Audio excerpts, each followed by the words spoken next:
go for Noreen Gosch. Okay. Before September 5th, 1982, I was a homemaker, housewife, mother. I lived what I've considered to be a normal, happy life, doing things with my kids, going to ball games, baking cookies, doing all the mom things. And then on September 5th, my entire world blew apart when someone kidnapped my son, Johnny, while he was delivering his Sunday morning papers in West Des Moines, Iowa. That morning started out very early for him, like any other day. He left the house at about 5:45 in the morning. He headed down the street pulling his little wagon and our dog riding along with him.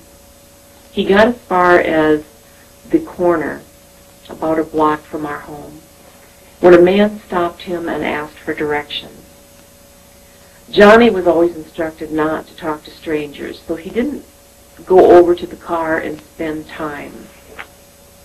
The other kids at the corner, who were the witnesses, were the ones that reported all of this to me. As Johnny walked away from this man, the man suddenly made a U-turn in the middle of the street with his car and sped back up the street and pulled in right where all the boys were gathering their papers, folding them, and preparing to deliver their own routes.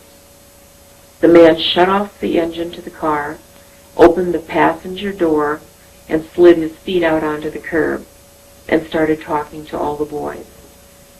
He spoke with a very slurred speech pattern, according to what I was told by the witnesses. Johnny turned to one of the witnesses, Mike, who was 16, and he said, "This man is nuts. There's something wrong with him. I'm scared and I'm leaving." Johnny threw all his papers into the wagon and took off down the street.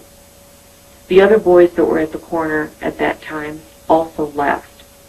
There was a 44-year-old attorney that had pulled up with his car to grab his son's papers, and he had paid attention to the man and the license plate, but didn't know that a crime was about to occur, and he left.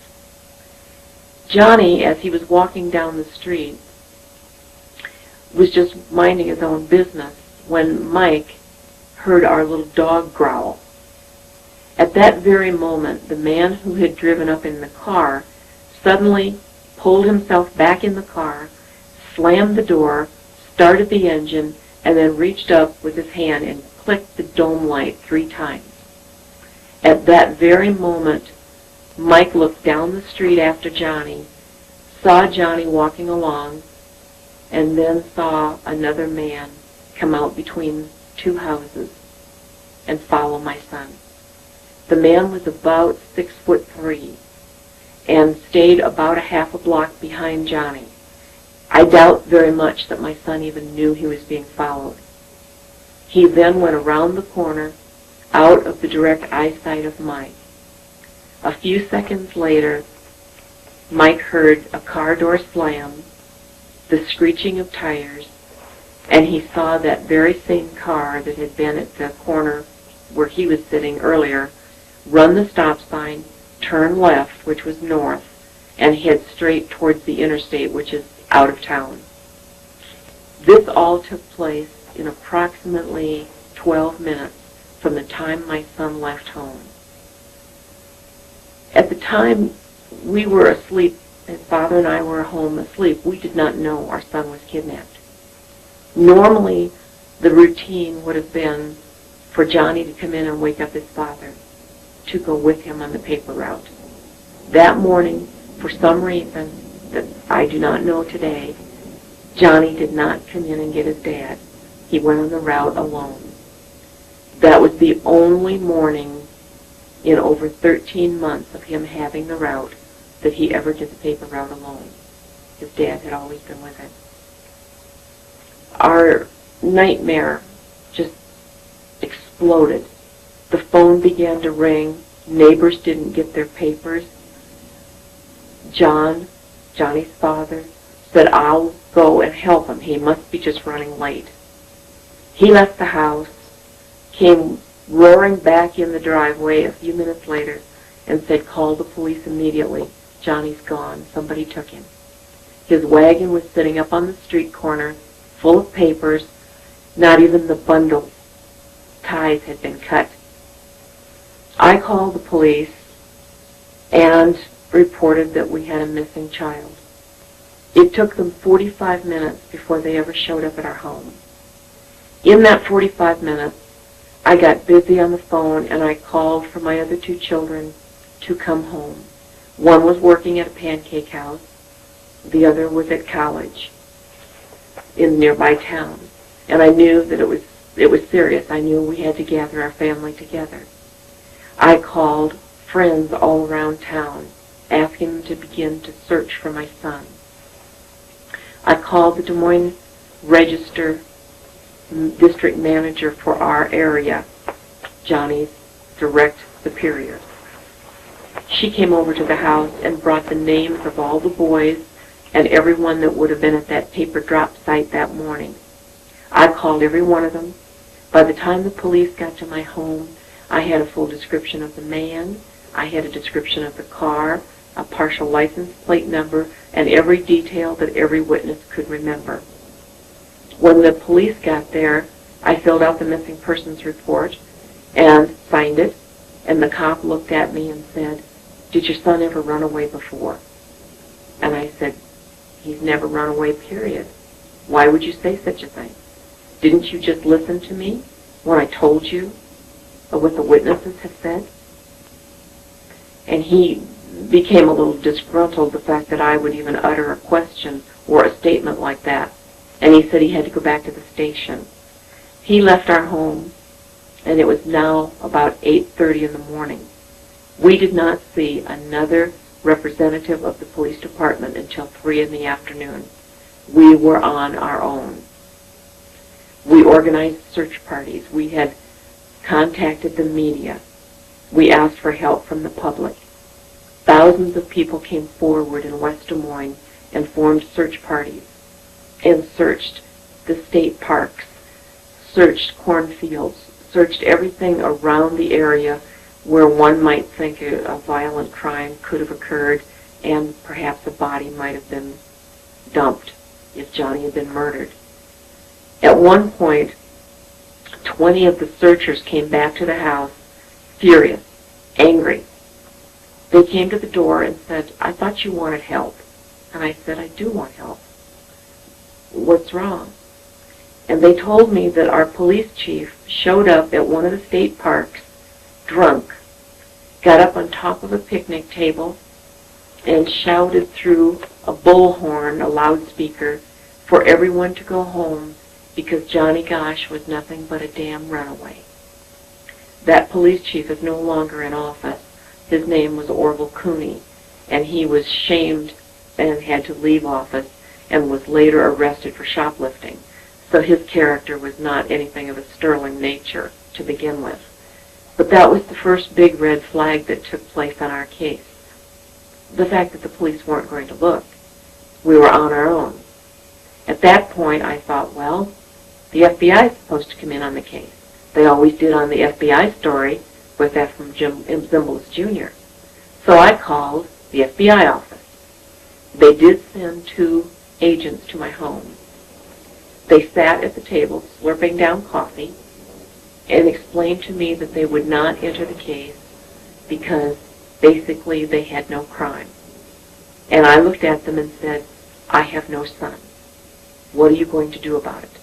And they said the police chief had told them that this case did not require the FBI and they were not to be in the case. Day turned into night and into the next day and into the next night with nothing but confusion and absolute turmoil. Our phone rang every 15 minutes, day and night. We had tremendous press coverage. All of the local stations began to show Johnny's picture, and the news began to spread throughout Iowa and to other states that a young boy had been ripped off the street. Still, the police were still waiting 72 hours to act. And I can remember walking into the police station and asking the police chief, that if there had been a bank robbery, would they have called it runaway money for the first 72 hours? Or would they have begun to work on it? Well, he didn't have an answer for me, but did ask me to leave the station. At that point, I knew that no matter what we did, it would have to be our own efforts to find our son, that we were not going to get the help from the police. So I began doing a thorough search, calling people, asking for recommendations for a private investigator. I got several names, and within a week or two, I was already out interviewing private investigators to take the case. One man did agree to take the case, and we brought him to Des Moines and began to do the preliminary things to start an investigation for a missing child. The second day that the man was on the job, he was going to set a surveillance at the site where Johnny was kidnapped at the same time of the morning to watch local traffic and cars. 2 squad cars pulled up from the West Des Moines Police Department and arrested my private investigator and tried to charge him with vagrancy for just sitting there. I could see that they weren't going to accept the idea of a private investigator on the case either. So I went to the police chief and I said, if you're not going to work on my son's case, that's your choice. But step aside because I am. And I informed him that I did not want to see or hear again that my private investigators would be disturbed or arrested. They were licensed in Iowa to operate, and he had fair warning to back off if he was not going to do the job. He decided to back off. He didn't do the job either, but I had good investigators, and we began to gather information. One very important piece of information that we did get came from an interview. The private investigator brought in associates from his office, spread them out in a radius from our home, and they did house-to-house interviews. During one of the interviews, one of the neighbors told him that he had seen a van parked the wrong direction on the street with the motor running, and it was a loud engine. So it caught his attention, and he watched for a little while out the window, and he saw a car pull up next to the van and saw that 2 men were loading something long wrapped in a blanket from the car to the van. And then they all jumped into their vehicles and drove away. He thought it was odd at the time, but at the time he did not know a kidnapping had just happened a few blocks away. We kept that information. We did not share it with law enforcement.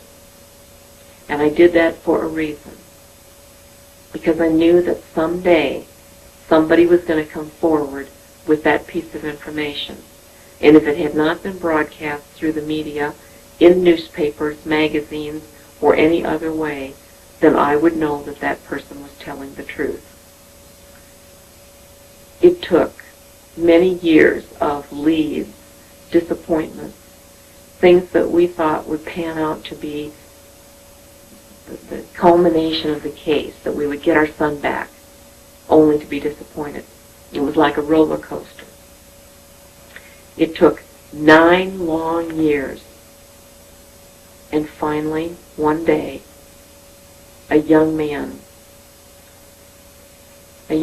who had been through torturous hell, who had been abused sexually, had been part of a pornography and prostitution ring, was accused of perjury and sex crimes, was sitting in jail. He confided to his attorney, John Cant, from Lincoln, Nebraska, that he had taken part in the Johnny Gosch kidnapping. John Cant thought, whoa, that's a big case. I better notify the parents. So he called our home, and I happened to be away that night. I was working, and my husband, at the time, my ex-husband, took the call. He went to Omaha, Nebraska to visit with John Cant and to meet Paul Benassi. He, however, did not tell me, and I did not learn about the existence of Paul Benassi for another 2 years. He kept it completely quiet. When I did find out about Paul and had the opportunity to hear his statement and to read the diaries that he had kept, logging all of his experiences, including the kidnapping of my son, Paul made mention of the fact that they had a van parked a couple of blocks from the kidnapping site, and that van was used to transport Johnny's body to a location in the state of Iowa, and that the body had been transferred from one car to this van, and that is the piece of information that the neighbor had seen and shared with our detectives. And I knew then at that time that Paul Benassi was telling the truth, because that piece of information had never been repeated, had never been shared with anyone. It was kept in our file for our own information only. And what transpired from that situation, when I was finally told that Paul Benassi existed, it was my shock that no one believed him. I went to our police department. I went to our FBI. They said he was a nut. They said he was not credible. They said that he had multiple personalities due to the programming, mental programming, and the abuse that he was put through or claimed to have been put through, and that not one word of his statement could be taken as fact.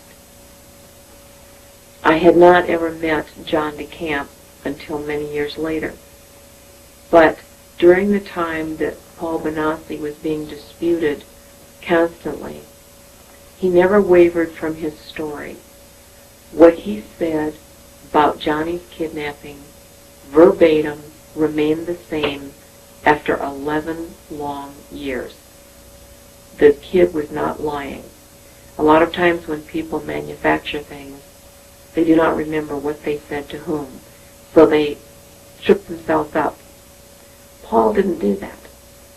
If Paul did not know the answer to a question that you would ask and when you were interviewing him, he would say, "I'm sorry, I don't know that." But if he did know the answer, he would tell you the truth, and that would be the statement that he would use every time he would be asked that question. He never changed even a word. That impressed me. One of the things that happened at the time that Paul, or just about the time Paul was coming forward with all of this, but it had not made the news yet, I was invited to be on a TV show, one of many network shows, and I was on with 3 psychics, and it was the Geraldo Rivera show. They were going to have these psychics make an attempt to solve Johnny's case. The one psychic said she wanted to talk to me after the show, privately. So I agreed. She came into my dressing room and she said, "I didn't want to say this on the air because it's just for you. There's a young man that's going to be coming forward with the truth about your son, and it's going to involve a long, long investigation. But he is telling the truth, and you should listen to him." I didn't reveal to her that I already knew about Paul Benassi, but it was interesting to me that this psychic would pick up on this information and be able to tell me anything. Up to that point, I had not placed too much credibility in the psychics that had come forward on this case, because there had been several hundred that called me, but no one had an answer.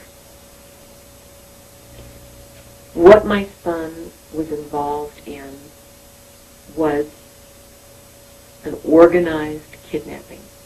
It was not a random kidnapping. They knew who they were coming after. They had photographs of him ahead of time. I know this because a neighbor of ours saw Johnny being photographed on his way home from school, 2 weeks before the kidnapping. The car had out-of-state plates, and the man leaned out the window and had a very long telephoto lens. The neighbor had reported it to the police. The police said, it's not a crime to take pictures, which I can't fault them for that. It isn't a crime to take pictures. But it turns out that those pictures are the ones that the kidnappers had with them the morning of the kidnapping. They knew they were coming after Johnny Gosch.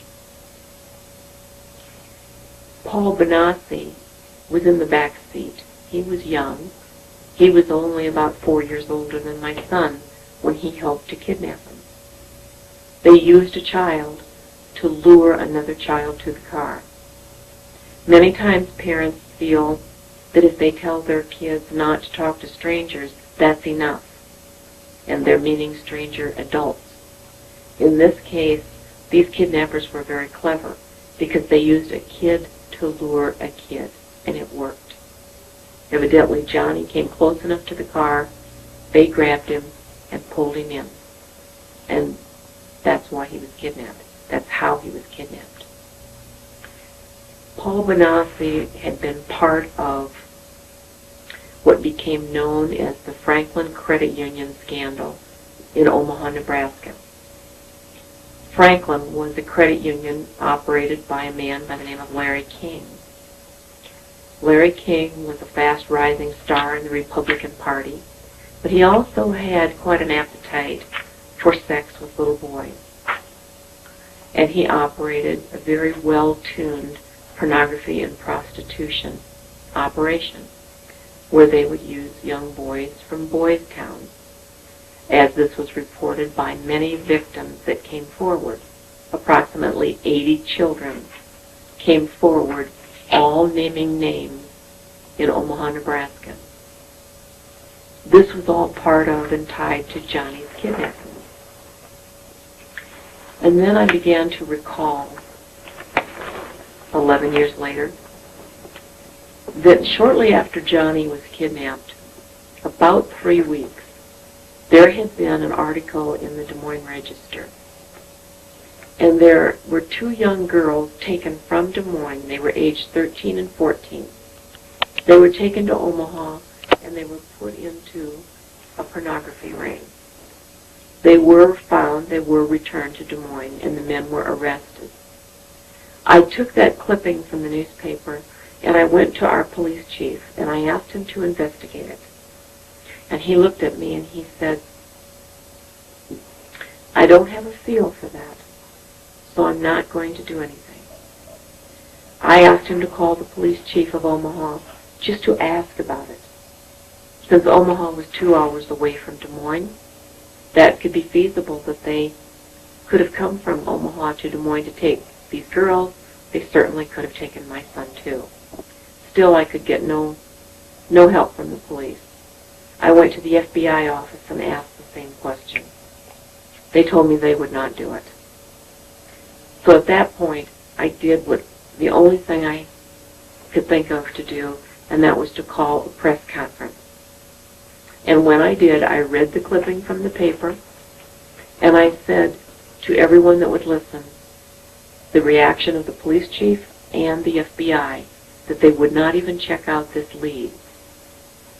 4 days after I did that TV interview, I received the first of many death threats. And the man that called me on the phone said, if you don't stop rocking the boat and making waves, you're going to die. And I remember sitting back after I got the phone call and thinking, what boat did I rock? What wave did I make? The wave was asking about Omaha.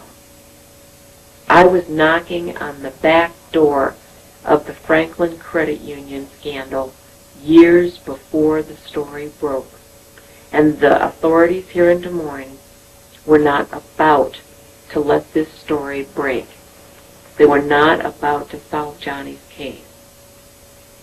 I later found out that our police chief, Orville Cooney, was very good friends with Robert Wadman, who is the police chief in Omaha, Nebraska. They had many parties, orgies, if you will, where they used young boys and girls. Our police chief would travel to Omaha to the parties with Bob Wadman. Bob Wadman was accused of getting one young girl, Alicia Owen, pregnant during one of these episodes. So then it began to make perfect sense to me why our police chief told people to go home at the search site that Johnny was a runaway, why the police chief would not investigate the possible Omaha connection. He was involved with the same people. Now, as sick as that made me feel, I at least knew what I was dealing with.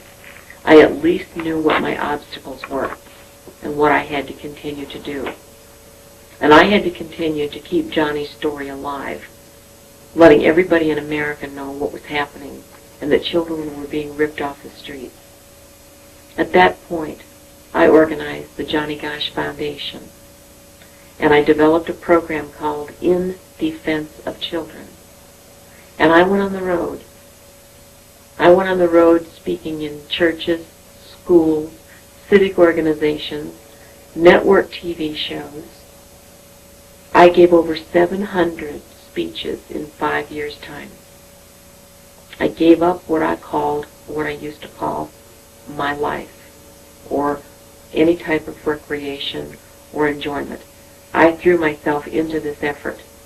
During this time, I drafted and wrote pieces of legislation for the state of Iowa, which I got passed into law. And those laws were patterned for other states concerning missing and abused children.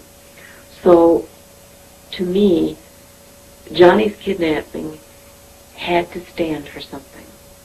He was gone, but there had to be some degree of progress that was made in the system because of what happened to him. And it was my job to do it.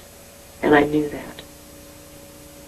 The speeches and all of the things that I was doing were constantly keeping his name out there.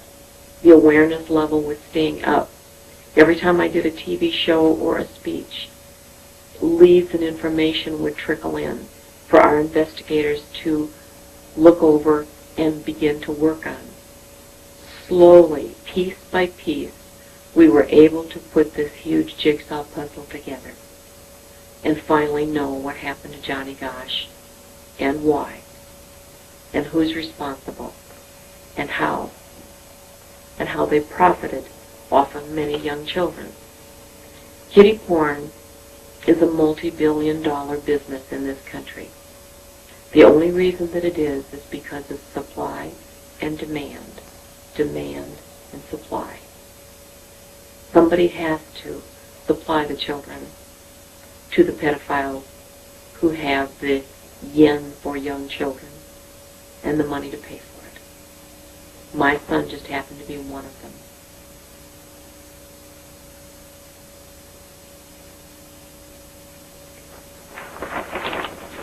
You ask me a question. What you're doing, if I'm going along and I'm doing it, and if I haven't included everything, if Ted speaks up and says, Jump right Noreen, in. I want this too, Yeah, no, that's not going to hurt anything. It's check. No, you edit it out. Okay. So if you see I'm not getting all of what you want, jump in I so will. we can get it. Okay. Thank you. Let me know. Oh, we're already going. You might want to turn a little bit more towards the TV set with your shoulders, yeah. No, try it back the other way. Yeah. A little bit more towards Ted, yeah. Okay, now bring your head this way. Oh, ain't that special. Okay. So, That was Very fun. few times I let people tell me this many times what to do in a row. Okay. George so can tell you that. we're rolling. Okay. The FBI from day one refused to investigate this case.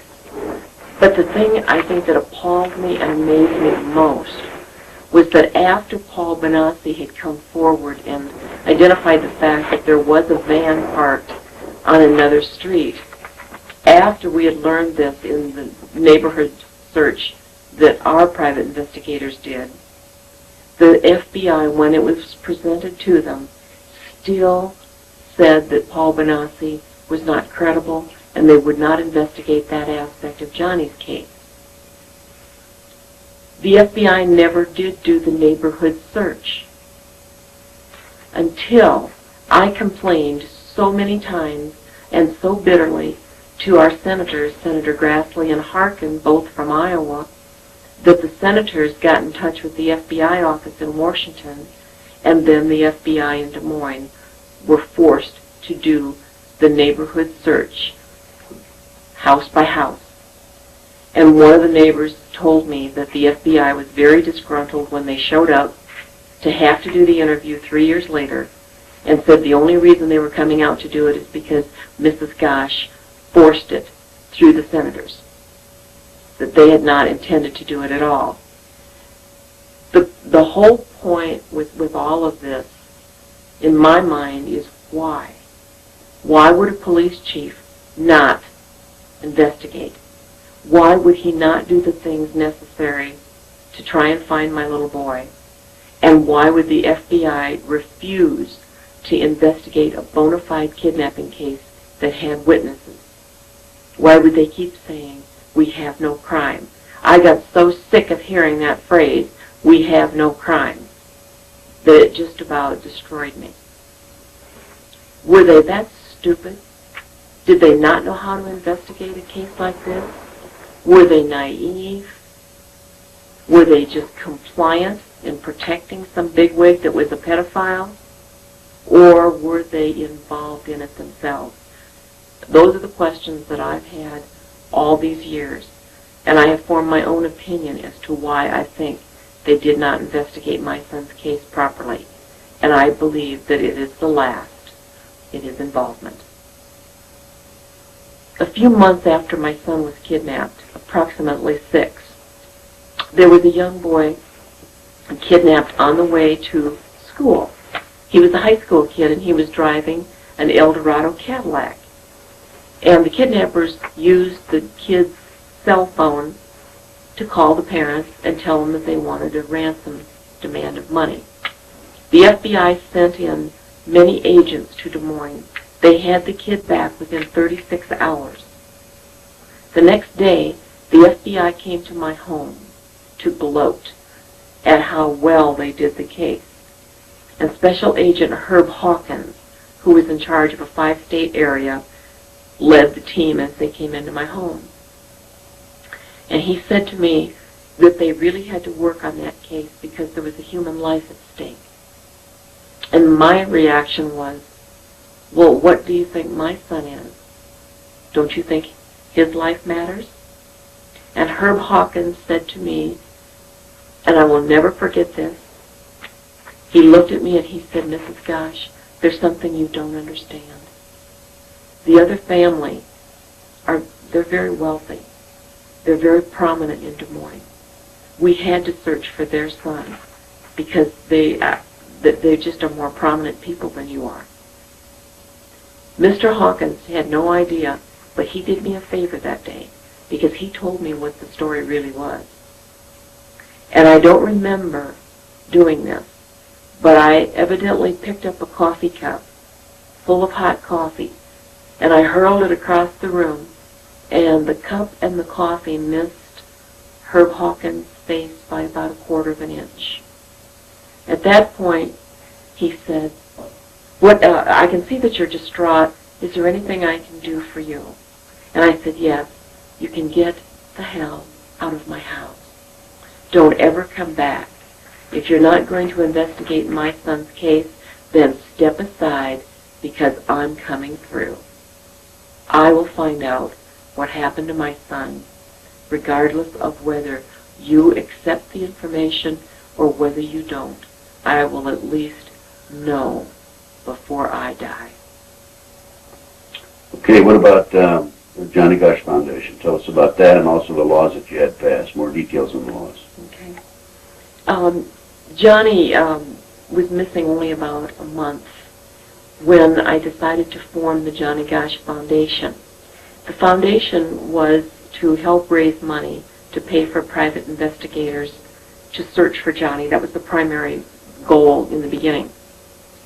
As soon as we filed for a 501(c)(3) standing, the IRS contacted us and told us that that had never been granted before for a child that was currently missing, only for a child that had been found dead, and that we would have to prove that we were doing something for other children.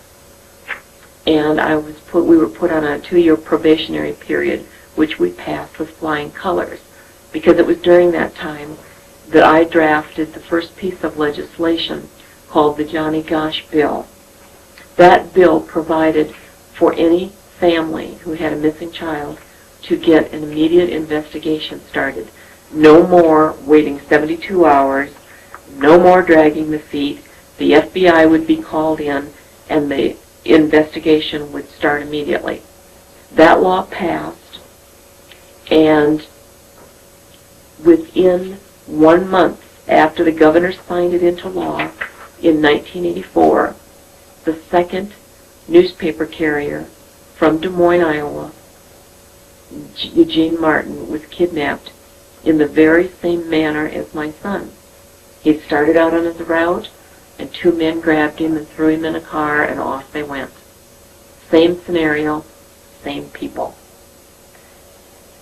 The other pieces of legislation that I facilitated in getting passed were laws that pertain to sexually abused children and the ability for them to testify before video cameras instead of having to relate what happened to them in open courtroom in front of their assailant. We passed a number of laws in 1 year that all had components to the sexually abused child, and we called it the Children's Bill of Rights. A lot of our laws that we passed here in Iowa were adopted by other states that border Iowa, so that we had some uniformity in the central part of the United States as to some type of code on missing and abused children. And it was about at the same time that the National Center for Missing Children in Washington, D.C. was formed. They had gathered parents of missing children and flown us all to Texas to testify before the Justice Department on video. We were to tell what went wrong in our cases, and we were to name names in terms of the police chief, the FBI, whoever didn't do their job. We were to explain how they didn't do it, why they didn't do it. I was one of the parents that participated. When it was my turn to speak, I related what happened to my son and the mistakes on the case. At the end of my speech, I stated that if the FBI was not going to investigate missing children's cases, then the Justice Department should cut their funding. And they should take that amount of money and give it to the organization to start a missing children's center, so that those of us who have missing children would have some government agency to turn to for assistance. At the time I did that, you could hear a pin drop in the room. John Walsh, who is now with America's Most Wanted, at that time he was just a grieving parent like I was, he came rushing over to me and he said, "I can't believe you said that. I can't believe you said to cut their funding." And I said, "John, I meant it. If they're not going to do the job, cut their funding and give it to someone who will." I said, "I'm very serious about it. Why does everyone think the FBI is a sacred cow that you can't challenge?" They didn't do the job for my son. They didn't follow their own code of ethics for the criteria of a kidnapping case. Perhaps if they would have moved a little swifter, Johnny would be with me today. Ted? Okay, what about your husband being a suspect? You suspect he might be involved. Okay. A number of years after Johnny was kidnapped, I had the occasion to go to John DeCamp's office in Lincoln, Nebraska. And and we were going to be discussing some avenues on the case to help bring it more towards a legal resolution and solving it. I entered the room, and John came over. I had never met him before. And he came over and grabbed a hold of my hand. He was very gracious, and he said, "Oh, Noreen, it is so good to see you again. It's been such a long time." And I looked at him and I said, "John, I've never been to your office before. I've never met you before." He said, "Well, of course you did. You came over here in 1988 or 1989 with your husband. And we all went out to the prison to talk to Paul Benassi." And I said, "No, it wasn't me. I had never been here."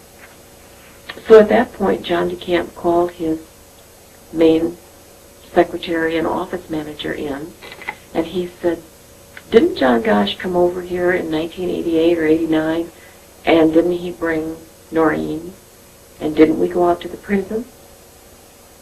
And Jan said, "Yes, he did. Yes, you did, but it wasn't this woman." And she pointed at me. "He brought somebody else that looks like her. It's not the same woman." I didn't know what to say. I was speechless. They later got out all of their telephone records going back to 1988 and 89, and we discovered that there had been a phone number and a fax number set up in Des Moines where John DeCamp was to call and or fax information on Johnny's case. But he was instructed to never, ever call the Gosch home and disturb Mrs. Gosch, only to use this other number, which has since been disconnected. Since that situation has taken place, I have learned and met 25 other people that all had been introduced to this other woman that my ex-husband made everyone believe was me. She looked a lot like me, and with the help of John DeCamp and the Attorney General of Nebraska, I was able to learn her identity and get her photographs. This made my husband look very suspect. How and why would he have an imposter of his wife, Johnny's mother, traveling around the country with him, going to speeches, going to prisons, speaking in many circles concerning his son? It took me a number of years to find out about all of this, but now that I have the truth, now that I know the information, it makes the big question mark over my ex-husband's head that much larger. What part did he play in this? Why on earth would he need to have an imposter? What was the purpose of all of this? There's no answers at this point other than perhaps he was involved in something that he was trying to keep from me as well. That may come out later. In the meantime, I've written a book, and my book is called Why Johnny Can't Come Home. It gives the entire story of Johnny's kidnapping. Who, how, why. And in this book, you'll find a picture of my ex-husband with the woman that he has professed to others and introduced to others as me. It has come to my attention, and I've been informed, that the woman posing as me, once she learned that her picture is in my book, has now had a stroke. I have not given her name publicly because it is still undetermined as to whether charges will be filed against her for impersonating me. And so until such time as she's charged with a crime, I cannot reveal her name publicly in this format. But all of this went on behind the scenes in the Johnny Gosch case. Now I ask anybody who's viewing this video, does this sound like a normal kidnapping case to you? Where some pedophile would grab a kid, use them, and kill them? No. Police, FBI not cooperating, someone impersonating the mother receiving death threats. None of these things are typical in a normal kidnap case. Why then was Johnny's case different? Who is involved at the top? Who's pulling strings? Who controls the FBI and the police to the degree that they would not look for a little 12-year-old boy who did nothing to anyone? That's outstanding. That little section there. That goes in the video. You should come to one of my speeches. You should come to one of my I've been to your speeches. speeches. Yeah, I remember I had a lecture and you were in the audience, and I said, "Come on up." That was just a pop-up thing. You should come to one of the ones where I really roar.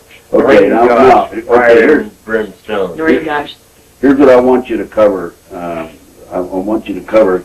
Paul was the one that told you that the kids went, that they transferred Johnny to Sioux City and then to Colorado. Yeah, we didn't do. We didn't do that, so let's cover that. With Paul Benassi said so and so.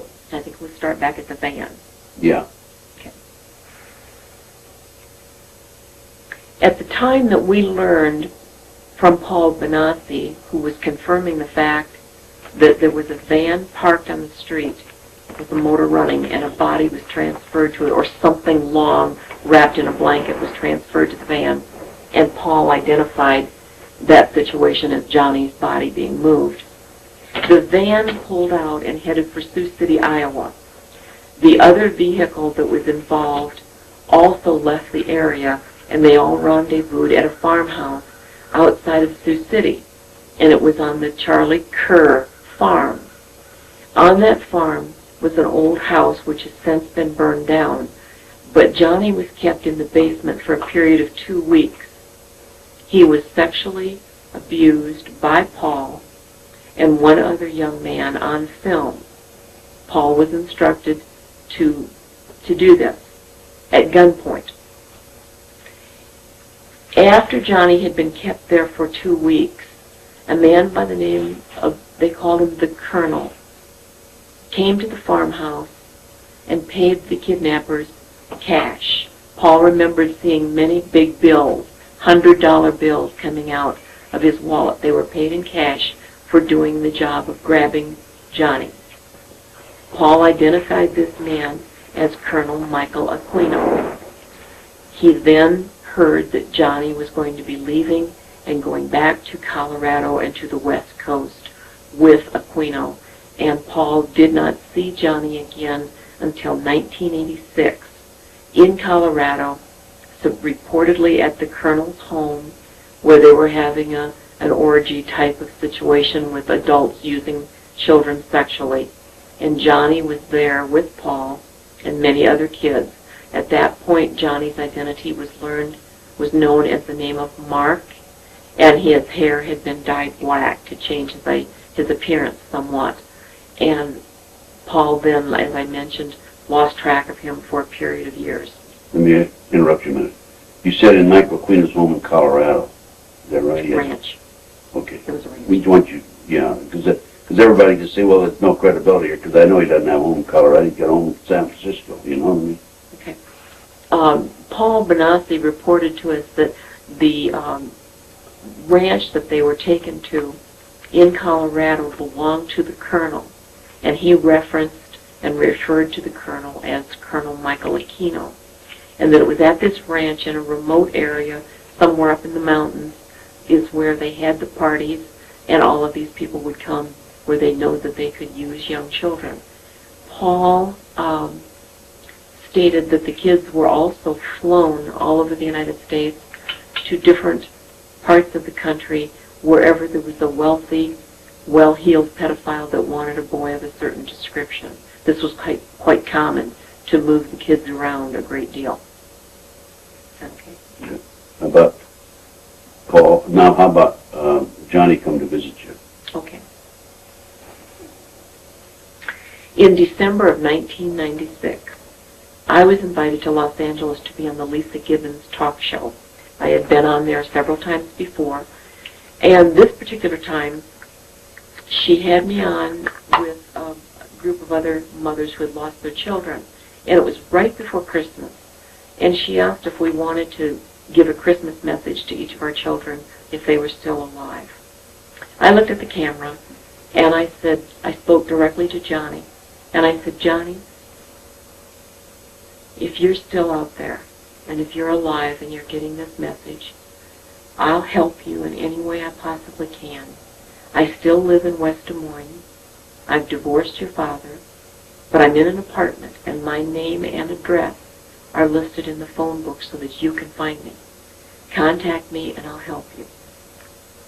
I then flew home, and it was approximately 3.5 months later, in March of the year 1997, when someone started knocking at my door in the middle of the night. And it was a consistent knock. They kept on knocking and pounding at the door. I went to the door, and I lived alone, and I would not have normally opened the door at that time of night. But I looked out the little security hole in the door, and I could see 2 young men in the hallway. The hall lights were on, and I could see the facial features of one of the boys, and he looked like Johnny. And I said, "Who's there?" And he said, "It's me, Mom, it's Johnny." So I let them in. The one young man that was with Johnny did not talk. He kept very quiet, and he would not give me his name. It was a very emotional reunion, because I had not seen Johnny for many years. But when he came in, I thought he was home to stay. I thought this was his return. And I said, "You're going to have a safe place to stay." I said, "Let me call somebody that can come here tonight and give us some legal advice and some help." And he said to me, "I can't stay. You don't understand. It's not safe." And I said, "You wouldn't be safe if I stayed. They'll kill me." And then my son went on to talk about the high-level pornography and prostitution drug-running group that he had been taken into. And he talked about Colonel Michael Aquino. He talked about some of the local people in Des Moines, Iowa that he knew were involved.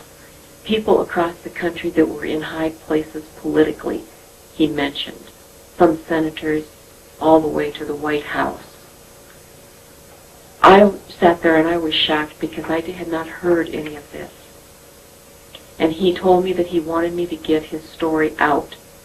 He wanted me to do something that would start to make some arrests happen so that he and the other kids that were involved could someday be free, maybe to go reunite with their families. But at this point, they had no choice but to hide out.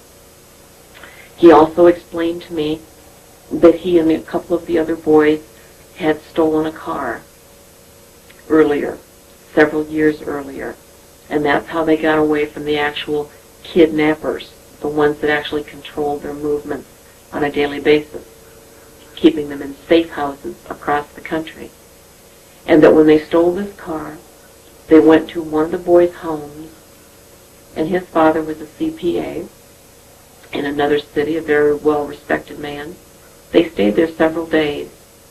And from that house, Johnny and one of the other young boys went to an Indian reservation to live.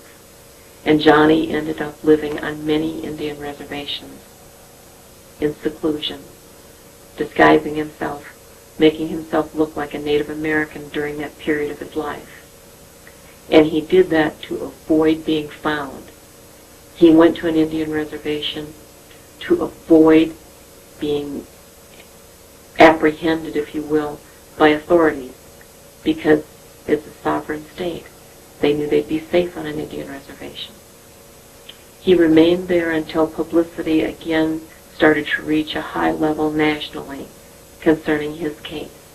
Then he left the last Indian reservation and has gone on to remain in hiding in other places of the country. During the time that he did remain on the Indian reservation, he fell into probably another form of control, another form of crime level, and many of the kids that are taken into this type of crime will not ever ask for help. They won't go to their parents. They won't go to police for help because they've been forced to commit felonies. While my son was here with me during our visit, which lasted about 2.5 hours, these are many of the things that he related to me, the hows, the whys, many of the details. He did not, however, tell me the intimate details of the type of abuse that he received. I knew that it was sexual, and I think that he did not want the embarrassment for himself and the hurt for me to have to hear it. At one point, he said that he was going to have to leave because he couldn't stay any longer. And as much as I hated to see him go, I knew that he had to go for his own safety. When he and the other young man left my home that night, I ran outside after them, and they disappeared into the night on foot. I did not see any cars they got into. I did not hear any engines start up. So I know that they had to have had a car parked some distance away and then walked to my place so that they could slip away easily without being noticed. That was the last time that I saw my son. That meeting was very meaningful to me because I knew that he had seen the broadcast that I was on. I knew that all the TV shows that I was doing was for a reason, a good reason.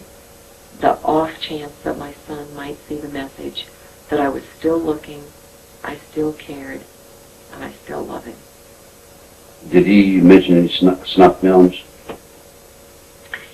During the time that we were together, Johnny mentioned that there were children that were killed during the filming of certain sexual films, and that those were called snuff films, and that those sold for very high prices, and they always had people who would pay the money for them.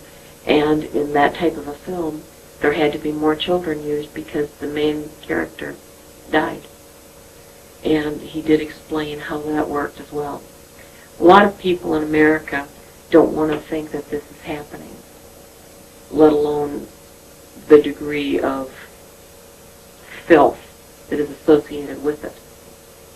But it is real, it is happening in our country, and not as many kidnap cases receive the amount of publicity that Johnny's did. So that is why a lot of people don't think we have a problem in our country. It's because you don't hear about it as much. I made Johnny's case a national case. I became his publicity agent in order to keep the story alive. But rest assured, a multi-billion-dollar business continues, and they have to have the children to do it. Did Johnny mention anything about other children being kidnapped, him being involved in, like Paul was, as a decoy and so forth?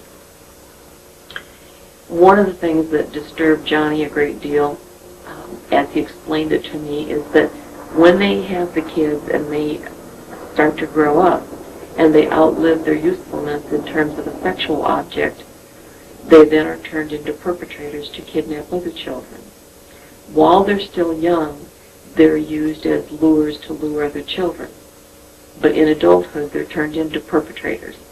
And so I am sure, he didn't give details about his own involvement in that, but I am sure he has seen that side of it as well. And it would probably be considered by many that he would have committed and broken the law, committed crimes and broken the law himself for such acts. Okay, what about naming names? Who did he identify? I know Aquino's the only one name you've mentioned so far. That was, when Johnny was here, he did name names, some of which have never been spoken of before to me. Michael Aquino was the big one that he talked about the most. But in terms of the politicians that he mentioned, he has stated the very same ones that Paul Benassi and many others have named and have been damned for doing it. And do you want me to name the same ones? I don't know that we'll put it in, but let's put it on camera. Okay. Some of the names that have come through other victims as well as my son is the names of... I wrote a letter to the FBI and I said, election fraud violation. Right? I put to the U.S. Attorney first because I knew the FBI would probably ignore me. And she wrote me a nice letter back and said, I'm referring this to the FBI. how did they know Johnny was going to be alone that morning? And I heard something in court that I'd never heard before, anywhere. Paul Bonacci straightened up in the chair, and he said, well, they made prior arrangements with Johnny's father. I was blown away. You'll see that. I about fell off my chair in the I was going to ask courtroom. you about that. Yep. And that's important, and that can all go in this section. Yeah, I have a note on it. Yeah. On the father. Were you surprised when you heard that in court? I already know. Huh? You already had heard that?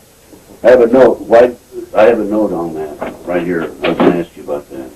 Why the father? Weren't you suspicious when the father, in 13 years, the only time he never went with Johnny was that morning? 13 months. 13 months. Yeah. Yeah, I went. Rusty,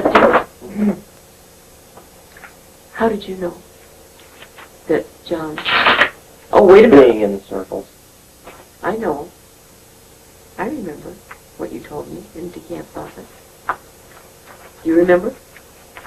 Because you also said it on a radio program. And I've got the tape. You're lucky to have the tape, because he never got me one. What about soda? I've got the tape put away. We didn't mention soda's name either. No, we didn't talk about soda, but we can. Yeah. Rusty, when he was shown a picture of John Gosch with no labels on it or anything in DeCant's office, remember? Picked it out. George pulled out the picture, Mhm. and he says, do you know this guy? And he held up John Gosch's picture. And Rusty says, yeah, I met him in Larry King's office. He was at Max, Larry's He office. was over at Mac and at the Max, and he was also at Larry King's office. Yeah. What?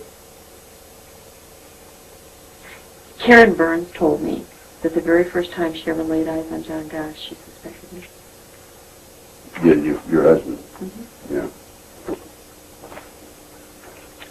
Was he participating in all the parties, too? Did he go to those in I didn't Nebraska? get Did you ever that see one? That many of the parties. I tried to avoid those like the But plague. in your circle of talking to people, did you ever hear of him going to those parties?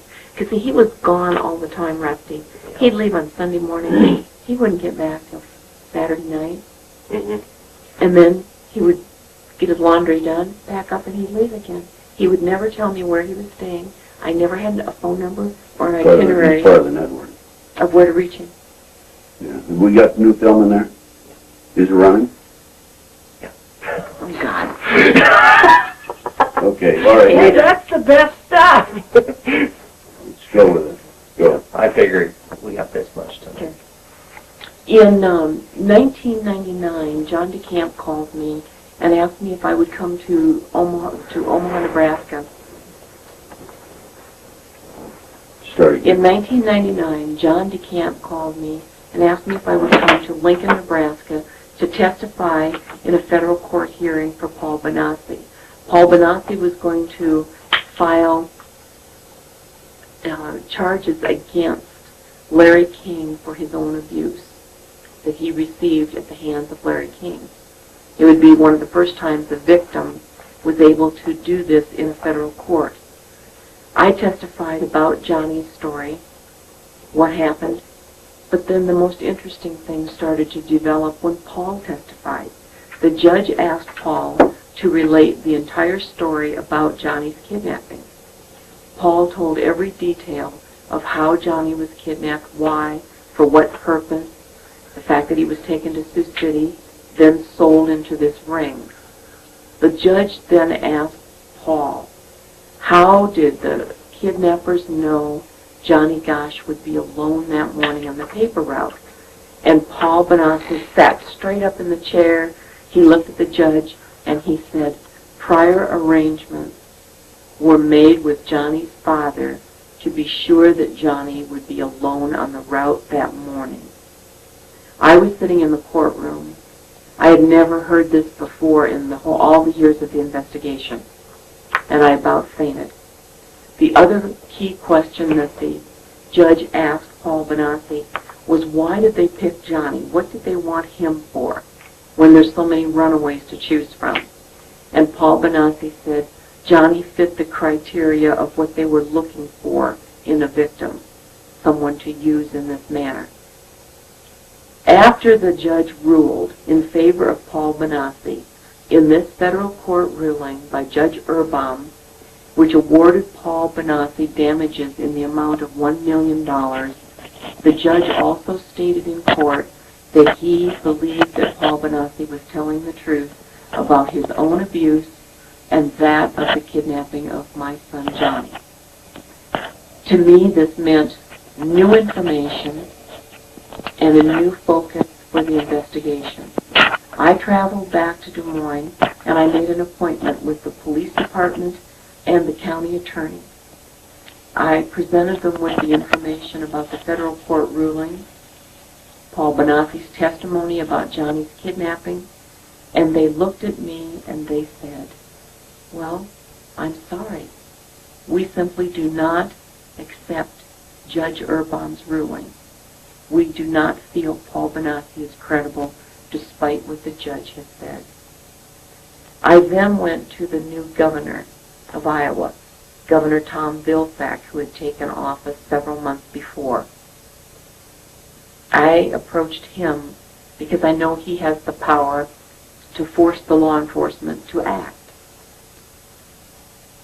Tom Vilsack, Iowa's governor, stated that neither kidnapping of Johnny or Eugene Martin, the two newspaper boys from Des Moines that are missing, were any of his concern, and that I should take up my problem with the Department of Public Safety.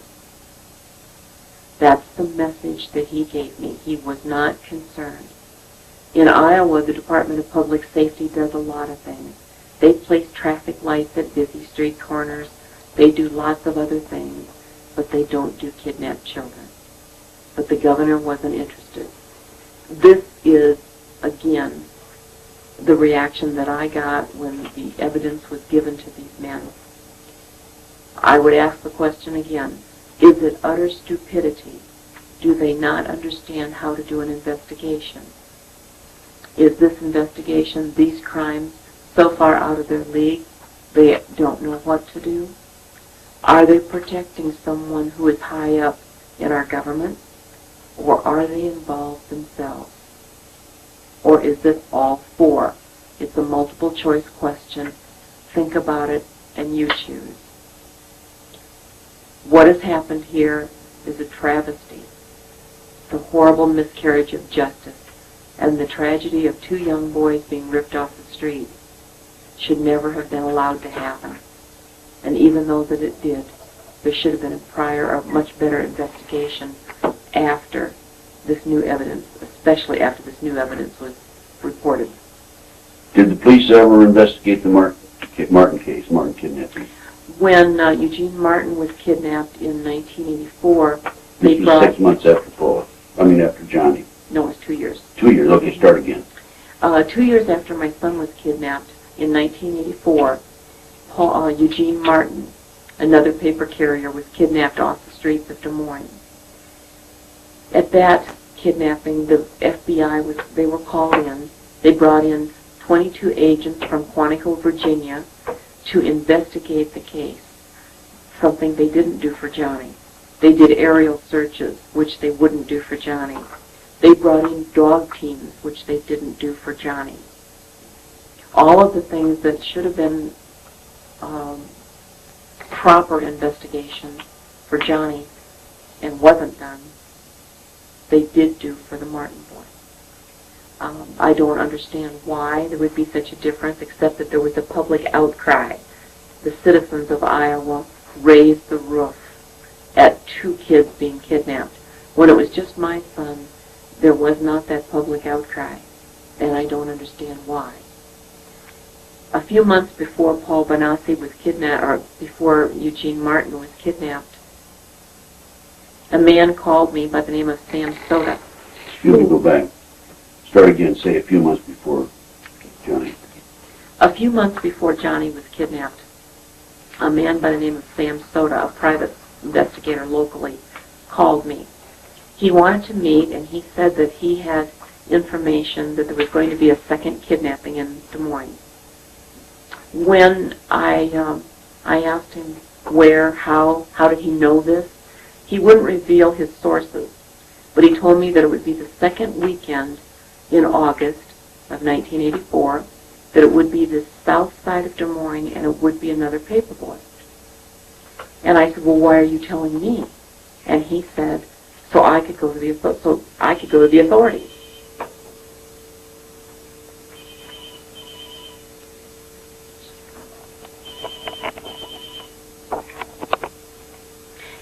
When I asked Sam Soda how he knew this information about a second kidnapping, he wouldn't reveal his sources, but he told me that he wanted me to go to the authorities and tell them. I had made a tape recording of that conversation. So I went to the Des Moines Police Department and wanted to play my tape for them, and they laughed at me. And they sort of patted me on the head and sent me out the door. I then went to the TV stations and talked to the managers of each of the TV stations here in Des Moines and told them about it. They at least listened, but they didn't want to hear my tape. I also then talked to Frank Santiago of the Des Moines Register, and I told him about this whole possibility of another kidnapping. At that point, I was to fly to Washington, D.C. to testify before the Senate hearings. I went, testified in Washington, and flew home. The next day, 2020, came to Des Moines to film Johnny's story. This was now August of 1984. Karen Burns, the producer, was in our home. After we did the interviews, I told her about this prediction of a second kidnapping.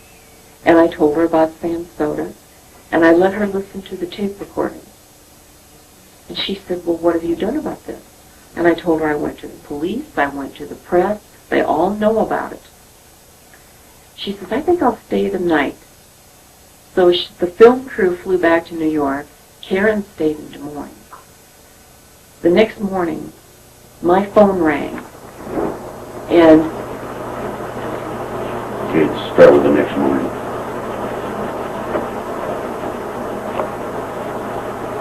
You received that phone call. The next morning,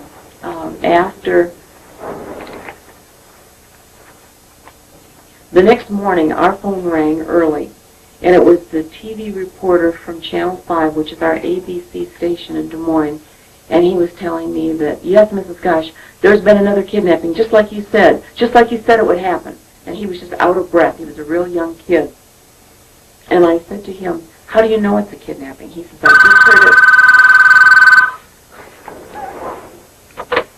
Hello? Hi? I'm fine. Okay.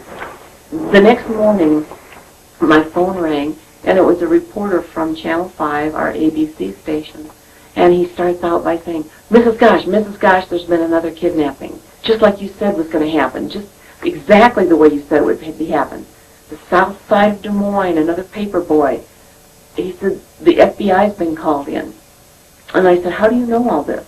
He said, well, it was on the police scanners, and they're treating it as a kidnapping right away. So I thanked him, and that was the end of it. I called Karen Burns at the Marriott Hotel. I woke her up, and I said, Karen, it's just happened. There's been another kidnapping, just as the man told me. Call and get your own film crew back here from New York. Don't use the locals on this one.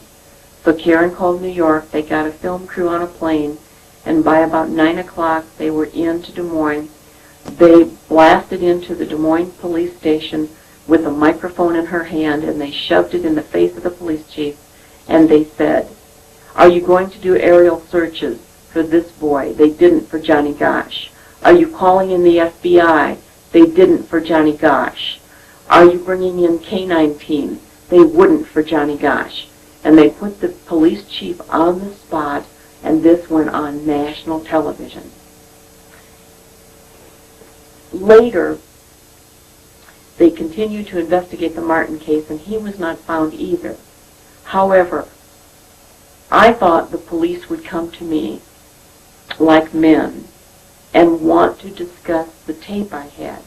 and want to know who it was that gave me the information. They did not. Instead, they told me that if I ever breathed a word of it to the Martin family, they would put a gag order on me, and they would press charges against me, some kind of charges, to make me wish I had never spoken to the Martin family.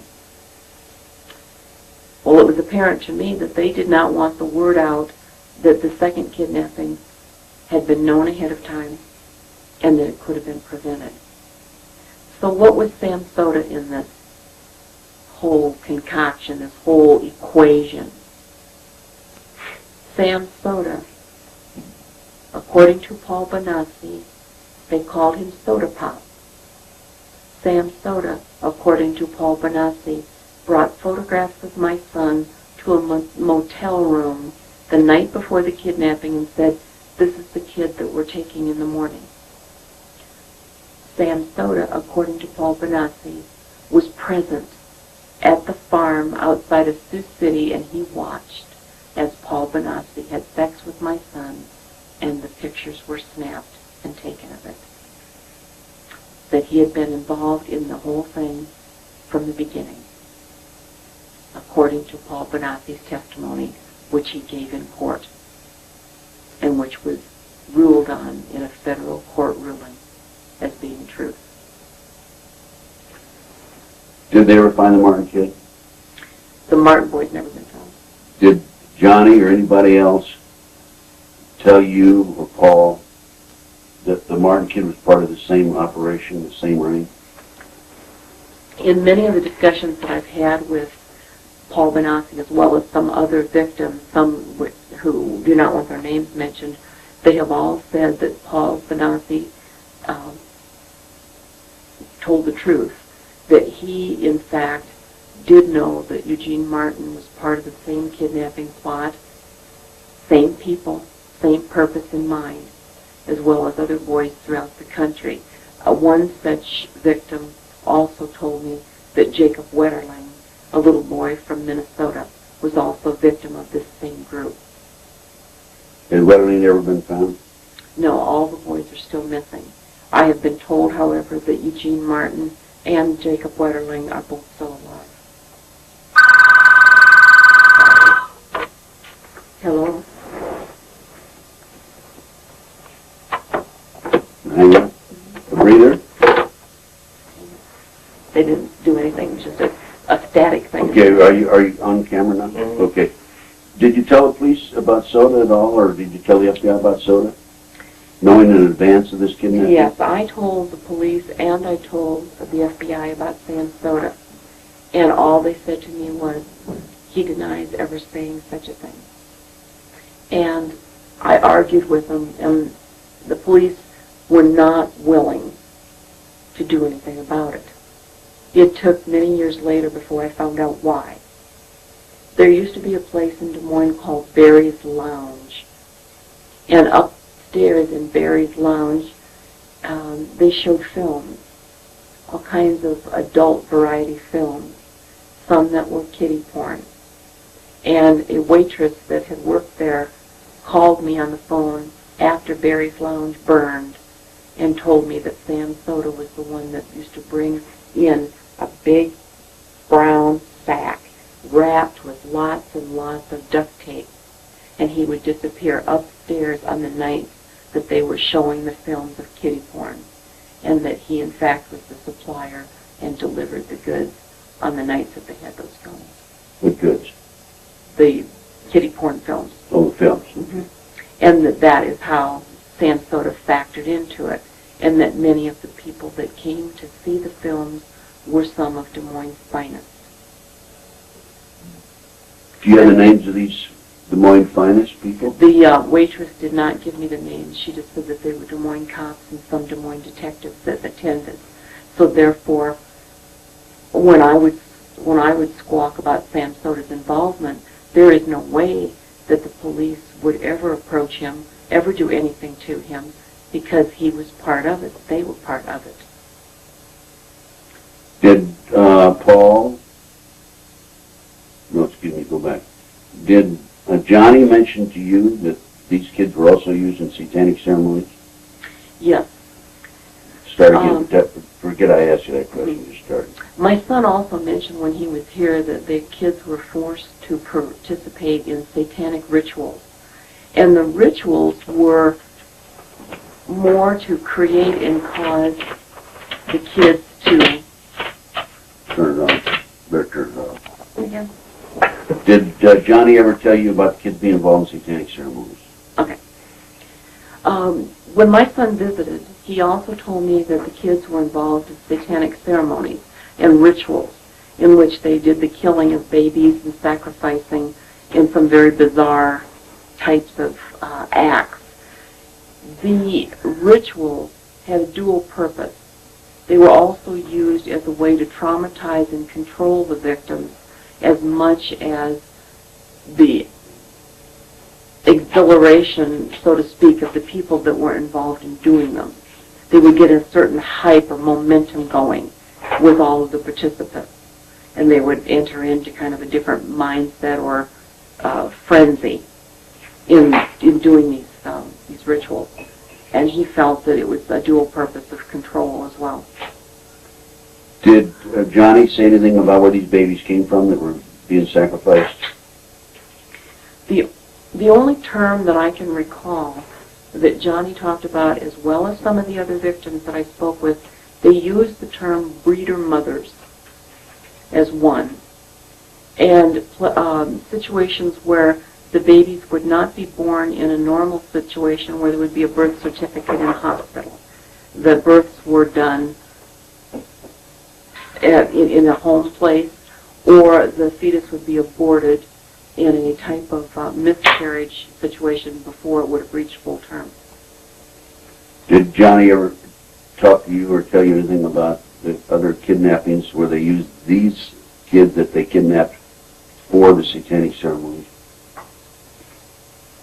Were they used did they use them to lure other kids from the No, and as victims. No, he didn't talk about Didn't that. say that, okay. No. So the main thing is they kidnap these kids in order to put them into the inner circle, use them for sex objects, and then make sure they were blackmailed and never get out. As a way to blackmail politicians or get them under their Summarize that. Okay. What Johnny said. Okay. From what I was able to learn from my own son and from other victims that I've talked to over the years is that the kids that were kidnapped and put into the pornography and prostitution end of this horrific crime, they were used to intimidate and to infiltrate a level of our government and officials where they could be controlled and blackmailed for their deeds and acts with children. Therefore, whoever was in control of the children also then had control of that politician. Okay? Good. That's important. Did you think of anything else? Did we miss anything? Rusty, did we miss anything? Rusty wasn't listening. You weren't listening? I am and I'm not. I guess there's sort of... No, I'm thinking. It's like a wall. Don't pay attention to him. He's the cameraman. Well, I know he's the cameraman, but he was in court with us and all Yeah, of that, and I'm just wondering if there's whenever any... I get into this stuff, it's just like a wall goes up. He closes down. Oh, I just wondered if he thought there was any other details. It's George, all part can of you the think of any other epilepsy details? But Well, did we miss anything? He told them all about your life. No. Miss anything in your opinion today? No. We covered it all? I think we've covered it all. We got Sam Soda's, the judge's ruling, Johnny's kidnapping, Johnny's visit, The book, The book. the foundation. John. and my website is www.johnnygosh.com. Yep, there. Now I can see it. On this website, you'll find information about Johnny's story, the kidnapping of other children, and you'll find a 52-page report based on the investigation by Ted Gunderson on my son's case and the related Franklin Credit Union cover-up. What's the name of the website again? The name of my website is www.johnnygosh.com. And the title of my book is Why Johnny Can't Come Home. This will give you the full story of why children are being kidnapped in America. We can put some headings on that. Yeah, well, And then you know, those little square things I have in there. Yeah. I'll give you some of those to use because they're real clear. They're easy to shoot. Yeah. And then those other pictures that you want, I'll get those gathered up. And we need to get a good still of Johnny right there. and the Reader's Digest. No. Yeah, and the Reader's Digest. TV Guide, Reader's Digest. It might take me a day or two to Timeline, dig that out because when I National got finished. Enquirer. No. Now, listen, don't send the originals. Make No, copies. I'll make copies. Make good copies. Make I'll good make. copies. I've got a real good copy machine. I'll make color copies. Yeah. Yeah, I was going to say, if nothing Yeah. else, bring him to Kinko's and get really good copies. Okay. All right. I'll make a copy of the cover, and then I'll open it up to the page where it shows Conspiracy of Silence, and I'll get a good shot of that. Now, let me ask you another question. Do you have any information as to why Conspiracy of Silence was never aired? The only information I was told, and that Sorry, start again. oh, this was for the camera. I thought it was the No, conversation. for camera. In May of 1994, a film called Conspiracy of Silence was supposed to be aired. It had appeared in the TV Guide, and it was supposed to air this on a certain evening. It was related to me by John DeCamp that the network, the Discovery Channel, received a phone call, and they were told to pull it off the air. Yorkshire TV, who filmed this broadcast, also were told that the film was not going to be able to be aired, and they were ordered to destroy all copies. I was also told that Discovery Channel was at that point purchased by the Bush family. I don't know that to be true, but that is the report that I was given by John DeCamp. We'll get Johnny Camp on that one. Because he's the one that told me that the Bush family bought it. And then that night, I mean, just hours before it was supposed to go on, it was jerked off the air, and then they were told to destroy the Well, I copy. mentioned that they were paid for the film, $400,000 for their efforts in the film. Yeah. Yeah, what they were paid for it. Yorkshire was paid for the rights to their work involved in the film. It was never aired. Oh, okay. Yorkshire TV, as far as I know, were paid $400,000 for their work and contribution in filming, for all the expenses in filming this Conspiracy of Silence. Who paid it, I don't know. Maybe John has some information on it. We're going to interview John. Yeah, I do not know who paid that money. Anything else we haven't covered you can think of? You talk about the second kidnapping here Yes. involving The Martin kid? Yeah. Yeah. Have there been any other Talk about the death threats I got. Any other kidnapping since then?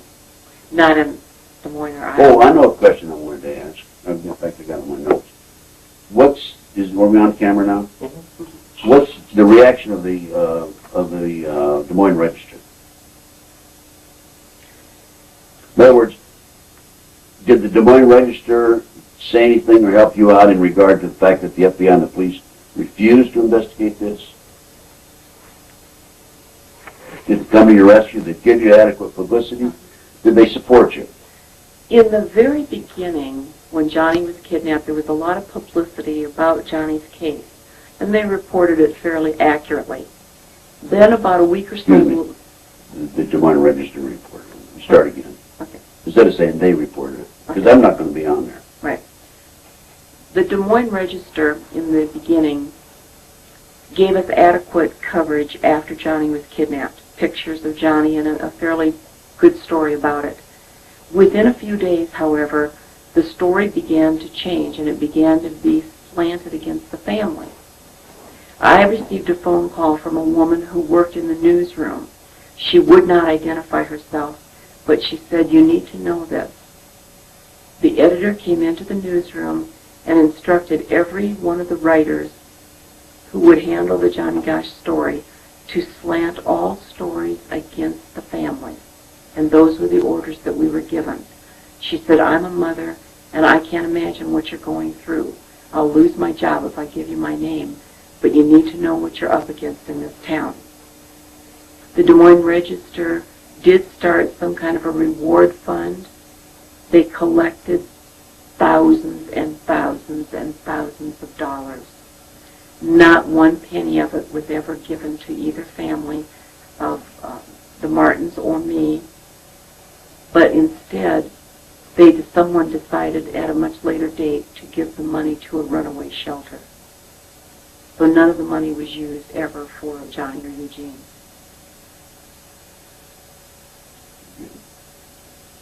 Okay. Runaway shelter. Meaning it went in the politicians or somebody's pocket. Do you know which runaway shelter? Yes, Ames, Iowa. Ames, Iowa. What Ames, Iowa runaway shelter? George Belitza ran it. Do you have any other thoughts, George? Do you know him? George Belitza? He ran it at that time. I don't know. I think we've covered everything, don't you? I think so too. I mean, normally an interview with you would go 2 or 3 days, but but no, seriously, you can't get into an interview for video in all that detail. A lot of times when the big crews come in, it is 2 or 3 Oh, days. no. Because they do action stuff, you know. They want you to, Yeah. like one wanted me to show what else I did in my life, so they wanted me on the floor doing yoga. Yeah. No, but I'm talking about real in-depth debriefing would take a long time. Oh, We missed But that.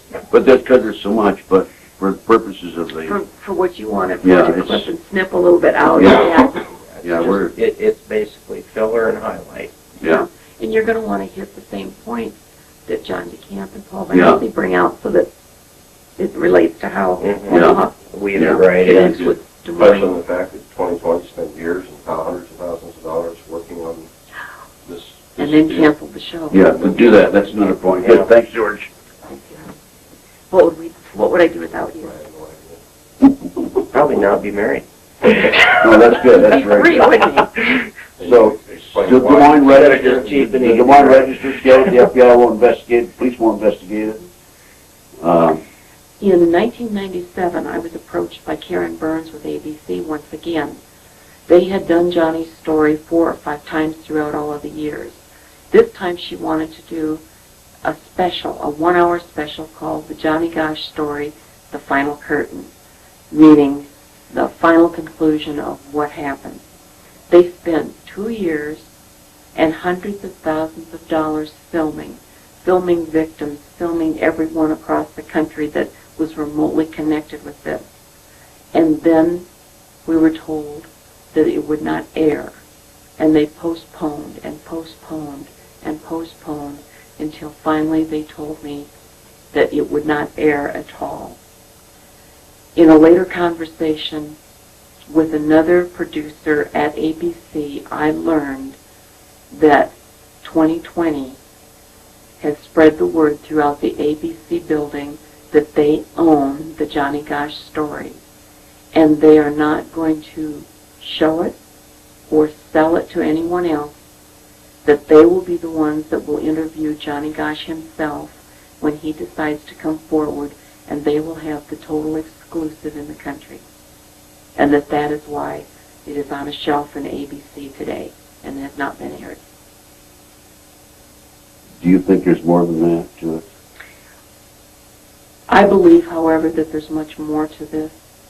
I believe that the producer, Karen Burns, has probably been threatened and or others in the organization bought off.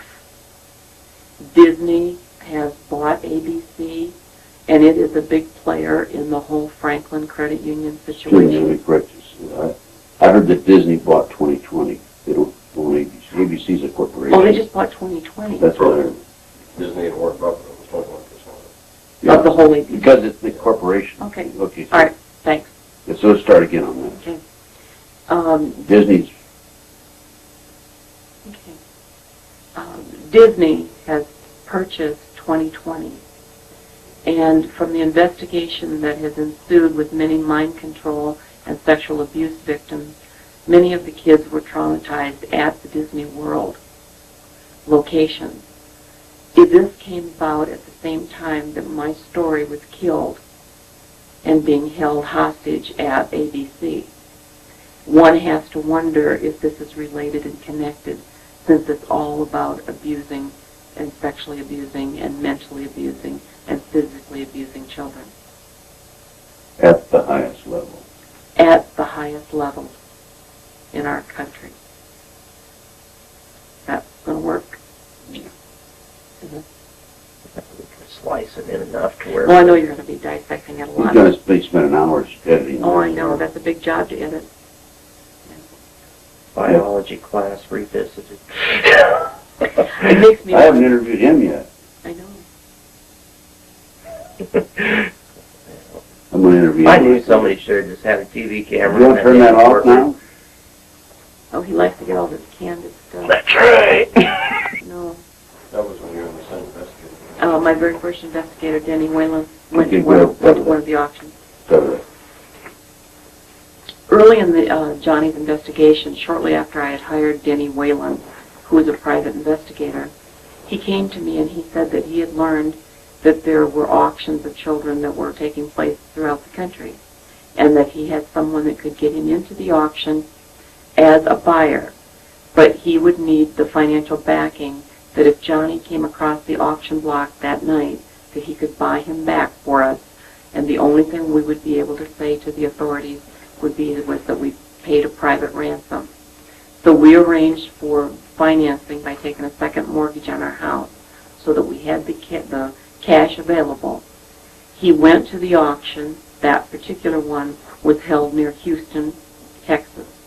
Johnny did not go across the auction block that night, but Denny Whalen described to us when he got back that there had been 26 boys all marched across a stage-like area, all wearing nothing but their underwear, and they had a number hung around their neck on a string, and that each child was brought up and auctioned and then taken away. There were foreign buyers there from other countries and left that night with an American child. And did anybody else tell you about auctions? Any place else? No, only Did Johnny mention auctions when he came home that he time? didn't talk about the auction. Or at the investigating hearing you were at when you seen the catalogs. Say that again. The Senate investigating hearings you were at where they had everything spread on the table. Oh, yeah, with the FBI, and the FBI covered it up. Okay, good. In August of 1984, when I testified before the organized crime hearings in Washington, D.C., I presented information about Johnny's kidnapping and the auctions that took place.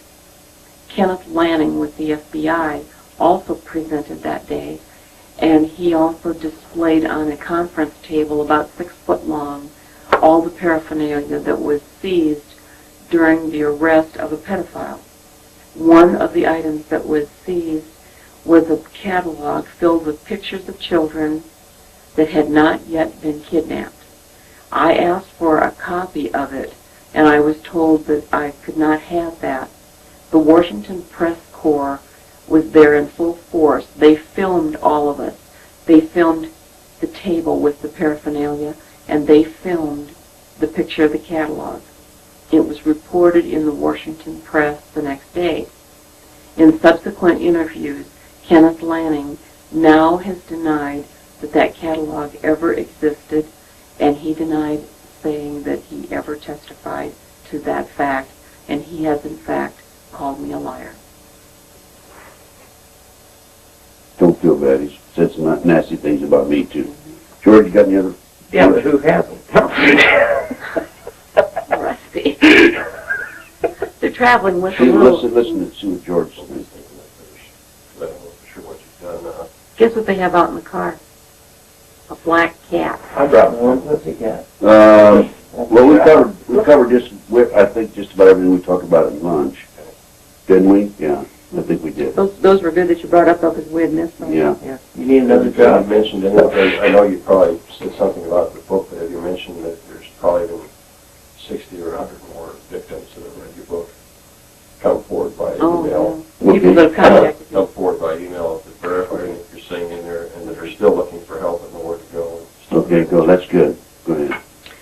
Since the time that my book has come out, which was just a year ago, the amount of victims that have contacted me through emails or letters or phone calls, victims of this same sexual abuse and the mind control, wanting help, not knowing where to turn, the memories of what they have experienced are coming back to them. They feel isolated and afraid and want to know where they should go, what they should do to try and bring their lives back together. Many of them are about the same age as my son is today. Some are older. This crime has existed for many, many decades. It is nothing new. They have been so sophisticated in the way that they have orchestrated this type of crime and to the level that they have in this country that the average citizen finds it not only difficult but impossible to believe that it could ever happen. Any other thoughts? Points? How many of these victims? We've had about 66 or 68 contact us since the book came out. Are these what you call survivors? Mm-hmm. Yep. Some, a lot. Do you have their names? Some of them I do still have their names. Some of them didn't ever let the names go publicly. Some of the names I gave to Ellen and Sue just as a point for somebody to contact to or contact with.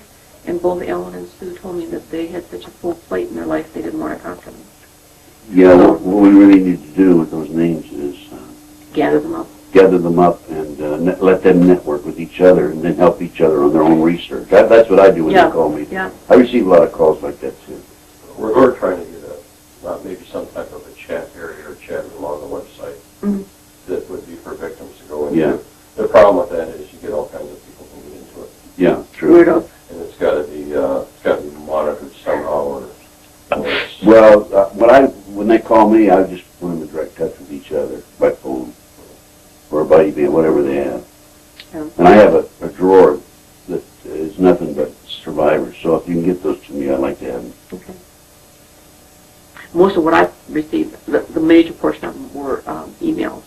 Yeah, that's all right. Any way that at least I'll have a. In fact, there's one gal that's right outside of Seattle that writes to me quite often. She's had a horrible life. Terrible. Yeah. Well, I just have them all in one place. I don't know if I'll ever use them or not or be able to help them, but eventually maybe we will, you know. Yeah. Anything else, George, you can think of?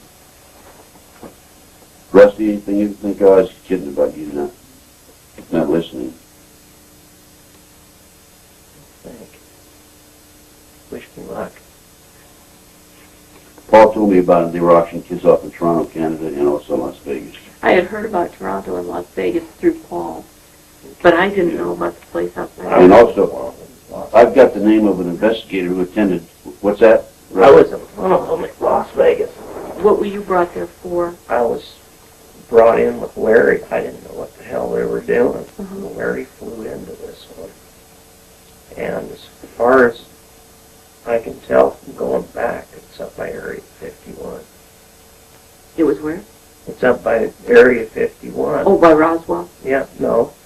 Roswell's in New Mexico. New Mexico. This is up, was it north of Las Vegas? Yeah, I read Indian it. Springs and Indian Springs, I think it is. Were you just absolutely shocked when you got in there? I was shocked, but I didn't dare say anything. Oh, no.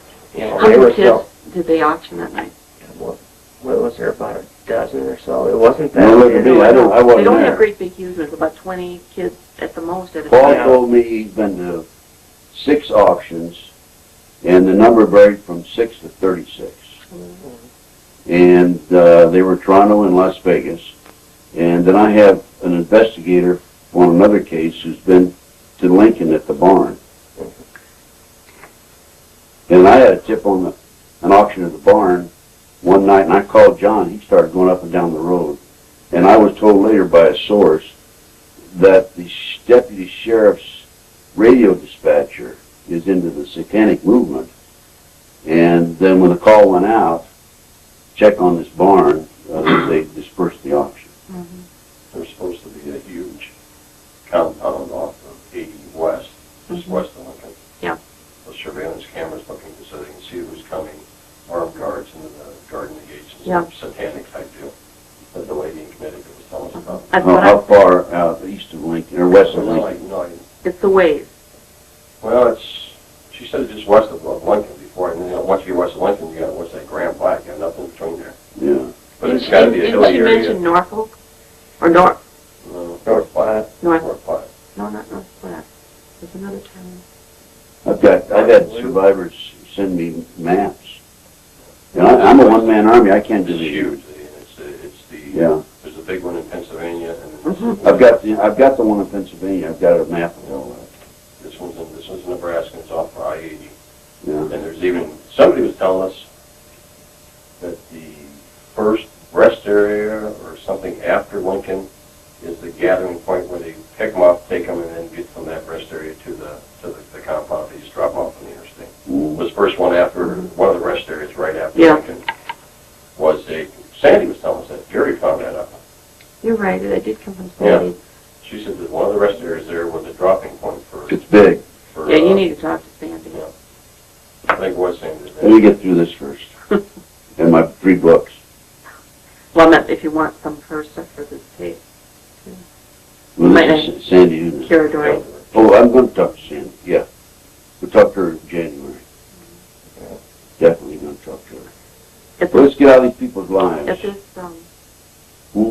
at this auction that you went to, did the kids, who were some of the buyers? Just, There was a Jewish guy, I think 3 or 4 Middle Easterners, and a couple American business people. Is this in Lincoln? Las Vegas. Oh. when they That bought was- the kids, what were some of the prices they went for? Do you remember? 15 to 50,000 plus. Were they all boys, or were they boys and girls, or? It was mainly boys, but there were a couple girls in it that were, a little bit older. Were the kids all drugged into submission by that point? From what I can tell you. I mean, kind of a daze, so they didn't act out or try to get away or get bizarre. He talked about it, A lot. Everybody's talked about Aquino. The fact that his ex-wife or somebody's been, what's her name, Linda Blood's been calling and trying to. We didn't talk about the fact that Linda's been calling me, or did call me asking me if I was sick yet. I don't know if you want to include that or not. Sure. Go ahead. Maybe some over there. Go ahead. She's a troublemaker, but, Oh, she is. Prior to my book being finished, and then shortly after it came out, I started receiving phone calls from Linda Blood, who was reportedly a former girlfriend of Michael Aquino's. And the opening of each conversation was the same. She would always ask me how I was, and I'd say fine, and she would say, "Are you sure you're not sick yet?" And I would always say that I was fine, which I was. It used to concern me a great deal as to why she would ask me that question, except that I know that some of the people involved have ways to try and make someone else ill through a chemical or something like that introduced into their life. So I was sure that she was probably reporting any and all things that I said back to Michael Aquino. I have no way of proving that, but eventually the phone calls did stop, but I did receive quite a few for a period of time. you have thoughts, George? Rusty, anything more? I was just wondering when George was going to start hosting his own TV show. As the world turns with Noreen Gosch. As the world turned upside down from Noreen Gosch. You don't have one of these, why Johnny can't come home, do you, from Lincoln? I don't. Let's steal one of these from you. Thank you for shit. I got mine at home. I think mine's out in Oregon. You sent me an autographed copy. Thank you.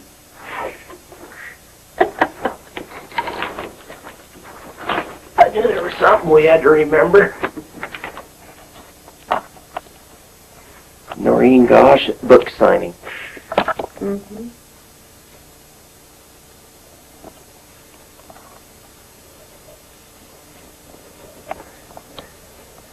Did you mention anything in this meeting that would be relevant or would be relevant to the Franklin cover-up case about when you went to New Governor Vilsack, who has hired Carrie's sister as our Department of Human Services, how he said it's a matter of public safety, not a matter for Yeah, criminal investigation? we went through that. And by the way, folks, for an extra $50, I'm sure she'll autograph your copy too. It went up to 75. That's only if they get the video with it and you want. That's right. If you need a copy for anybody else, go ahead and take one out of the box. The video or the book? The book. Yeah. I'm gonna copy that off. autograph one to my son and his wife, will you? Okay. To Greg and Sue. To Greg and Sue. Yeah. If you don't mind, I appreciate it. We got to teach her. Because he's I have 4 children, and he's the one kid that really knows what's going on. The others are in denial. To Greg and Sue. Where do they live? In Pennsylvania, New Jersey, South Jersey.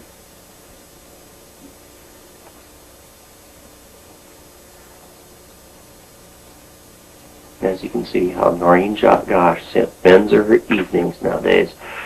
Now that she's a newlywed, she signs books. I guess that's what married life does to a person.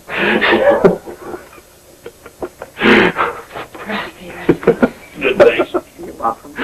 Here's your notebook back. George, you like note yours you card can too. Did Pam get one? I don't know if she has. Why don't you grab one for her? Because she might like to see a picture Yeah, of you I in think it. so. Huh? Yeah, let's put the date on She'll it. probably Write it have in it there. framed. Put the date on it. Rusty, It'll could I be the use first your- time you're friends. Could I use your pen again? I want to put Of the course. date on here. You want the date on Put, here? Christmas, put December, I'll send this Christmas present, December 25. That's right. Even though you're not with them on that date, it'll be in the form of a Christmas present. Thank you. Now, do you want today's date? Yeah, might as well. It's just the 28th. 29. 29th. Yeah. Did they ask you the question, what keeps you going, or why do you keep pushing forward? What's your objective? That's a good Trying question. to, which could be asked of yourself, That's a good question. asked of Ted, asked of John DeCamp, asked Yeah. of all of you. You know Yeah. what, that you could Why ask are each you one of doing us that this? same Why question, whether you use it or not, That's a but very good question. Let's get her on camera. Why are you sacrificing your, Yeah. your personal life. life? Actually, let me pull up. They didn't ask the question, somebody could ask you, I don't know, when you're asking questions, is it on the tape? No. Oh, not yet. No, I'm not, not personal, I mean, your voice, as if you're the one interviewing her. no. I'm staying off the tape. Oh, okay. Yeah, right. You ready? I'm Spoken like a true narcissist. But I just want everybody to tell her story. Yeah. But I think that'd be good. Okay. Yeah, it's very good. Many people ask me how I can keep going on after losing my son the way that I did. Why do you keep going on? First of all, I'll answer the why. I keep going on because I love my son. And I feel very badly for what has happened to him and so many thousands of other children. If somebody doesn't rise up and say something and do something, it will continue to grow greater than it is already.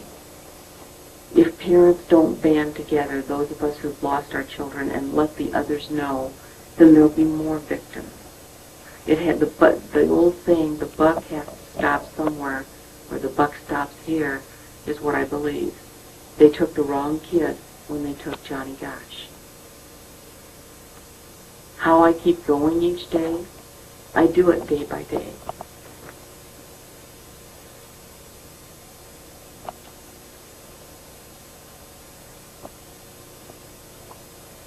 There are days that I go hour by hour. Some days are good days. But none of my days could ever be as bad as the days that my son has spent since he was ripped away from his home. And when I start to feel badly, when it starts to really tear at me, that's what I think about. That he is the true victim here, not me. I've had a terrible heartache, but I'm not the victim in this situation. It was a little 12-year-old boy that didn't do anything to anyone. And as long as I kind of jerk myself back by the collar, then I can straighten up and fly and make it to the next day and the next. And And I thank God every day for my strength, mental and physical. And I'm very thankful for what I do have in my life, the people I have in my life that support me and love me and care. Very good. Yeah.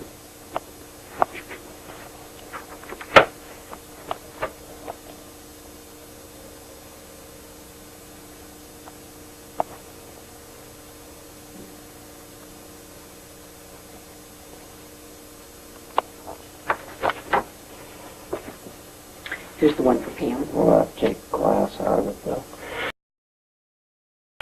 Noreen, do you have my summary? I wrote a summary up on the Franklin case. Huh? Years ago, I wrote a summary. Came in, closed them down. Well, here's what happened. Wasn't Spotlight connected with the guy in More Warren? copies, or what's that? The gal in the office there told me that John Zelensky's been calling there a lot. And Zelensky has. And so I figured, well, whoever he calls a lot, he goes into the whole. Over the past 20 years, I've seen a lot of different reactions to Johnny's kidnapping and the information surrounding missing children. Everything from disbelief to non-acceptance to the people who are the majority, which are the ones that are praying for you and wishing you well and cheering you on, because they know that what you're doing is trying to make a better system and a better, safer situation for their children. With the, what was the second point? I forgot the second. The avenues you've been taking most recently. Okay. The most recent avenues I've been taking to get the word out is talk shows, radio talk shows, network television whenever that becomes available, and then speeches when they are also requested in different communities. I give speeches and have for schools, civic organizations, churches, anyone who is interested in knowing about missing children and making their own children safer. I also have taken to the internet. I have a website which is www.johnnygosch.com, and on there's a way to connect to me through email. I answer all emails that come in. And I also am going to continue with as much publicity as I can generate for the whole missing children's issue, because I think that it's one that is easily forgotten, not thought of as much as it should be, because it is such a horrific crime. It makes people very afraid for their own children. And the word needs to be kept out there, and we need to keep moving. Maybe a little bit of how it appears that the American public is tuning away from the news made for television to talking, directly talking to Alternative. people over talk radio, Okay. where you're actually in person and talking to people over the phones, and there seems to be more of a conscious awareness of what's really going on. Right. And chat rooms, the internet, how much There's- that's there- interested.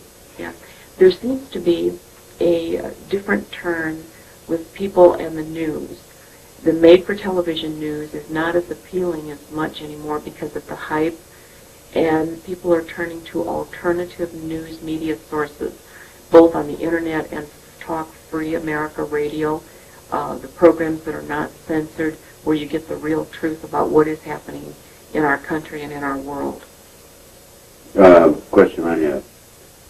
From your lecture speeches, the book, and so forth, how many other parents of kidnapped victims have been in contact with you?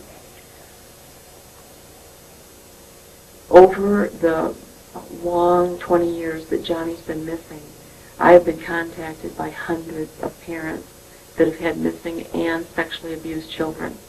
In some cases, the children are dead, they've been murdered, and the bottom line is, the result is, neither one of us, none of us, have our children. And the things that they want from me range from how to run an investigation when the police don't help you, how do you continue to survive the terrible tragedy, keep your job, and keep the other members of your family flying straight. I am considering writing another book on coping techniques, because there are ways to cope that are hands-on techniques that give you something tangible. And that's what people need, because when everything else in your world is turned upside down and you lose control of your world, that is when people become very frenzied, when others have complete control. And you can take some of that back in little ways, even though the kidnapper, the police, the press, may be the large players in your life. You can do little things to have that feeling of control and some measure of balance again. And of the parents who have contacted you, parents of the victims, have they had the same experience with law enforcement that you have? In other words, have some of them, all of them, a majority of them? What percentage? The majority of the parents that have contacted me some have had difficulty with the police and law enforcement in the very beginning of their cases. Some have had cooperation in the beginning, and then it has turned sour, where the law enforcement either got tired of running leads or put the cases on the back burner and do not work them. And the parents then have nowhere to go. They don't know what to do. And a lot of people are not equipped financially to hire a private investigator. It's very costly. And so in that case, I give the parents ideas on how to do fundraisers to raise the money to get a good detective on the case. Because the key is you have to have somebody looking, somebody working the case.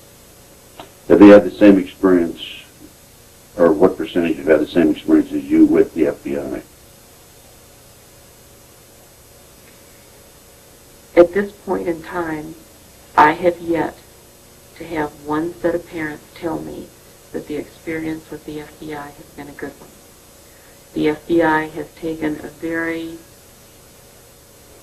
lax attitude towards missing children. It was not as important as it should have been. And evidence of that was when the racehorse, the prize-winning racehorse, Franz Verluck, was missing. Someone had stolen it. And they gave attention to that and refused to work on Adam Walsh's case. And John Walsh cited that when we were at the Justice Department and testified, and he cited that before Senate hearings, that the FBI searched for a racehorse before they would search. Was just minding his own business when Mike heard our little dog growl. At that very moment, the man who had driven up in the car suddenly pulled himself back in the car, slammed the door, started the engine, and then reached up with his hand and clicked the dome light 3 times.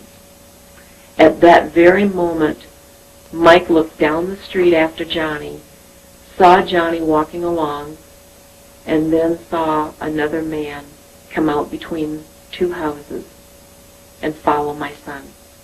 The man was about 6'3" and stayed about a half a block behind Johnny. I doubt very much that my son even knew he was being followed. He then went around the corner, out of the direct eyesight of Mike. A few seconds later, Mike heard a car door slam, the screeching of tires, and he saw that very same car that had been at the corner where he was sitting earlier run the stop sign, turn left, which was north, and head straight towards the interstate, which is out of town. This all took place in approximately 12 minutes from the time my son left home. At the time, we were asleep. His father and I were home asleep. We did not know our son was kidnapped. Normally, the routine would have been for Johnny to come in and wake up his father to go with him on the paper route. That morning, for some reason that I do not know today, Johnny did not come in and get his dad. He went on the route alone. That was the only morning in over 13 months of him having the route that he ever did the paper route alone. His dad had always been with it. Our nightmare just exploded. The phone began to ring. Neighbors didn't get their papers. Johnny's father, said, "I'll go and help him. He must be just running late." He left the house, came roaring back in the driveway a few minutes later, and said, "Call the police immediately. Johnny's gone. Somebody took him." His wagon was sitting up on the street corner, full of papers. Not even the bundle ties had been cut. I called the police and reported that we had a missing child. It took them 45 minutes before they ever showed up at our home. In that 45 minutes, I got busy on the phone and I called for my other 2 children to come home. One was working at a pancake house. The other was at college in nearby town. And I knew that it was serious. I knew we had to gather our family together. I called friends all around town, asking them to begin to search for my son. I called the Des Moines Register district manager for our area, Johnny's direct superior. She came over to the house and brought the names of all the boys and everyone that would have been at that paper drop site that morning. I called every one of them. By the time the police got to my home, I had a full description of the man, I had a description of the car, a partial license plate number, and every detail that every witness could remember. When the police got there, I filled out the missing persons report and signed it, and the cop looked at me and said, "Did your son ever run away before?" And I said, "He's never run away, period. Why would you say such a thing? Didn't you just listen to me when I told you what the witnesses had said?" And he became a little disgruntled, the fact that I would even utter a question or a statement like that. And he said he had to go back to the station. He left our home, and it was now about 8:30 in the morning. We did not see another representative of the police department until 3 in the afternoon. We were on our own. We organized search parties. We had contacted the media. We asked for help from the public. Thousands of people came forward in West Des Moines and formed search parties and searched the state parks, searched cornfields, searched everything around the area where one might think a violent crime could have occurred and perhaps a body might have been dumped if Johnny had been murdered. At one point, 20 of the searchers came back to the house, furious, angry. They came to the door and said, "I thought you wanted help." And I said, "I do want help. What's wrong?" And they told me that our police chief showed up at one of the state parks, drunk. Go for Noreen Gosch. Okay. Before September 5th, 1982, I was a homemaker, housewife, mother. I lived what I've considered to be a normal, happy life, doing things with my kids, going to ball games, baking cookies, doing all the mom things. And then on September 5th, my entire world blew apart when someone kidnapped my son, Johnny, while he was delivering his Sunday morning papers in West Des Moines, Iowa. That morning started out very early for him, like any other day. He left the house at about 5:45 in the morning. He headed down the street pulling his little wagon and our dog riding along with him. He got as far as the corner, about a block from our home, when a man stopped him and asked for directions. Johnny was always instructed not to talk to strangers, so he didn't go over to the car and spend time. The other kids at the corner, who were the witnesses, were the ones that reported all of this to me. As Johnny walked away from this man, the man suddenly made a U-turn in the middle of the street with his car and sped back up the street and pulled in right where all the boys were gathering their papers, folding them, and preparing to deliver their own routes. The man shut off the engine to the car, opened the passenger door, and slid his feet out onto the curb and started talking to all the boys. He spoke with a very slurred speech pattern, according to what I was told by the witnesses. Johnny turned to one of the witnesses, Mike, who was 16, and he said, "This man is nuts. There's something wrong with him. I'm scared and I'm leaving."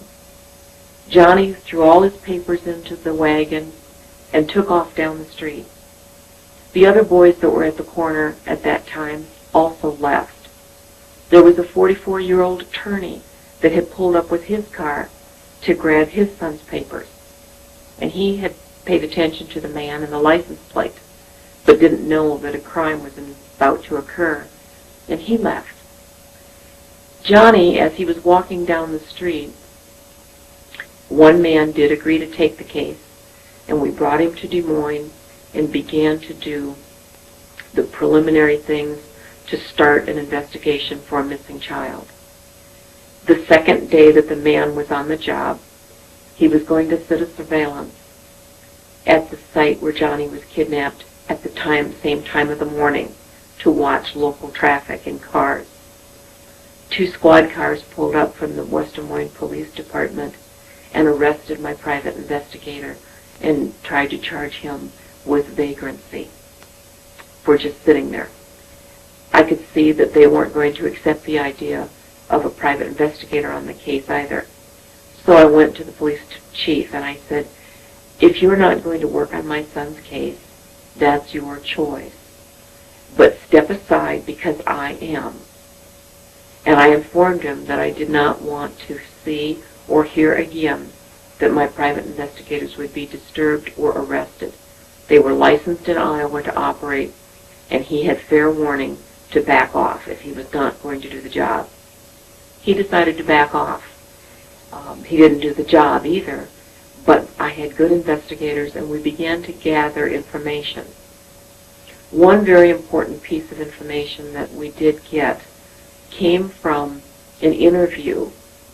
The private investigator brought in associates from his office, spread them out in a radius from our home, and they did house-to-house interviews.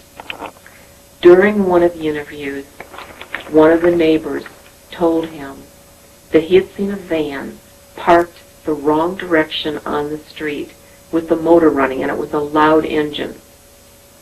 So it caught his attention, and he watched for a little while out the window, and he saw a car pull up next to the van and saw that 2 men were loading something long wrapped in a blanket from the car to the van, and then they all jumped into their vehicles and drove away.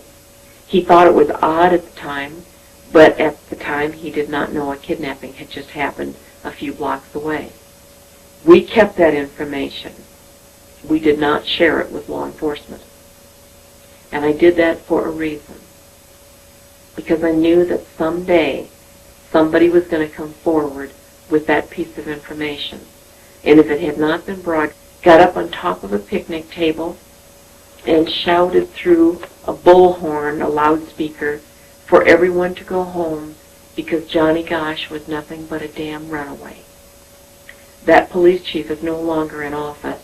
His name was Orville Cooney, and he was shamed and had to leave office and was later arrested for shoplifting. So his character was not anything of a sterling nature to begin with. But that was the first big red flag that took place on our case. The fact that the police weren't going to look. We were on our own. At that point, I thought, well, the FBI is supposed to come in on the case. They always did on the FBI story with that from Jim Zimbalist Jr. So I called the FBI office. They did send 2 agents to my home. They sat at the table slurping down coffee and explained to me that they would not enter the case because basically they had no crime. And I looked at them and said, I have no son. What are you going to do about it? And they said the police chief had told them that this case did not require the FBI and they were not to be in the case. Day turned into night and into the next day and into the next night with nothing but confusion and absolute turmoil. Our phone rang every 15 minutes, day and night. We had tremendous press coverage. All of the local stations began to show Johnny's picture, and the news began to spread throughout Iowa and to other states that a young boy had been ripped off the street. Still, the police were still waiting 72 hours to act. And I can remember walking into the police station and asking the police chief that if there had been a bank robbery, would they have called it runaway money for the first 72 hours? Or would they have begun to work on it? Well, he didn't have an answer for me, but did ask me to leave the station. At that point, I knew that no matter what we did, it would have to be our own efforts to find our son, that we were not going to get the help from the police. So I began doing a thorough search, calling people, asking for recommendations for a private investigator. I got several names, and within a week or two, I was already out interviewing private investigators to take the case.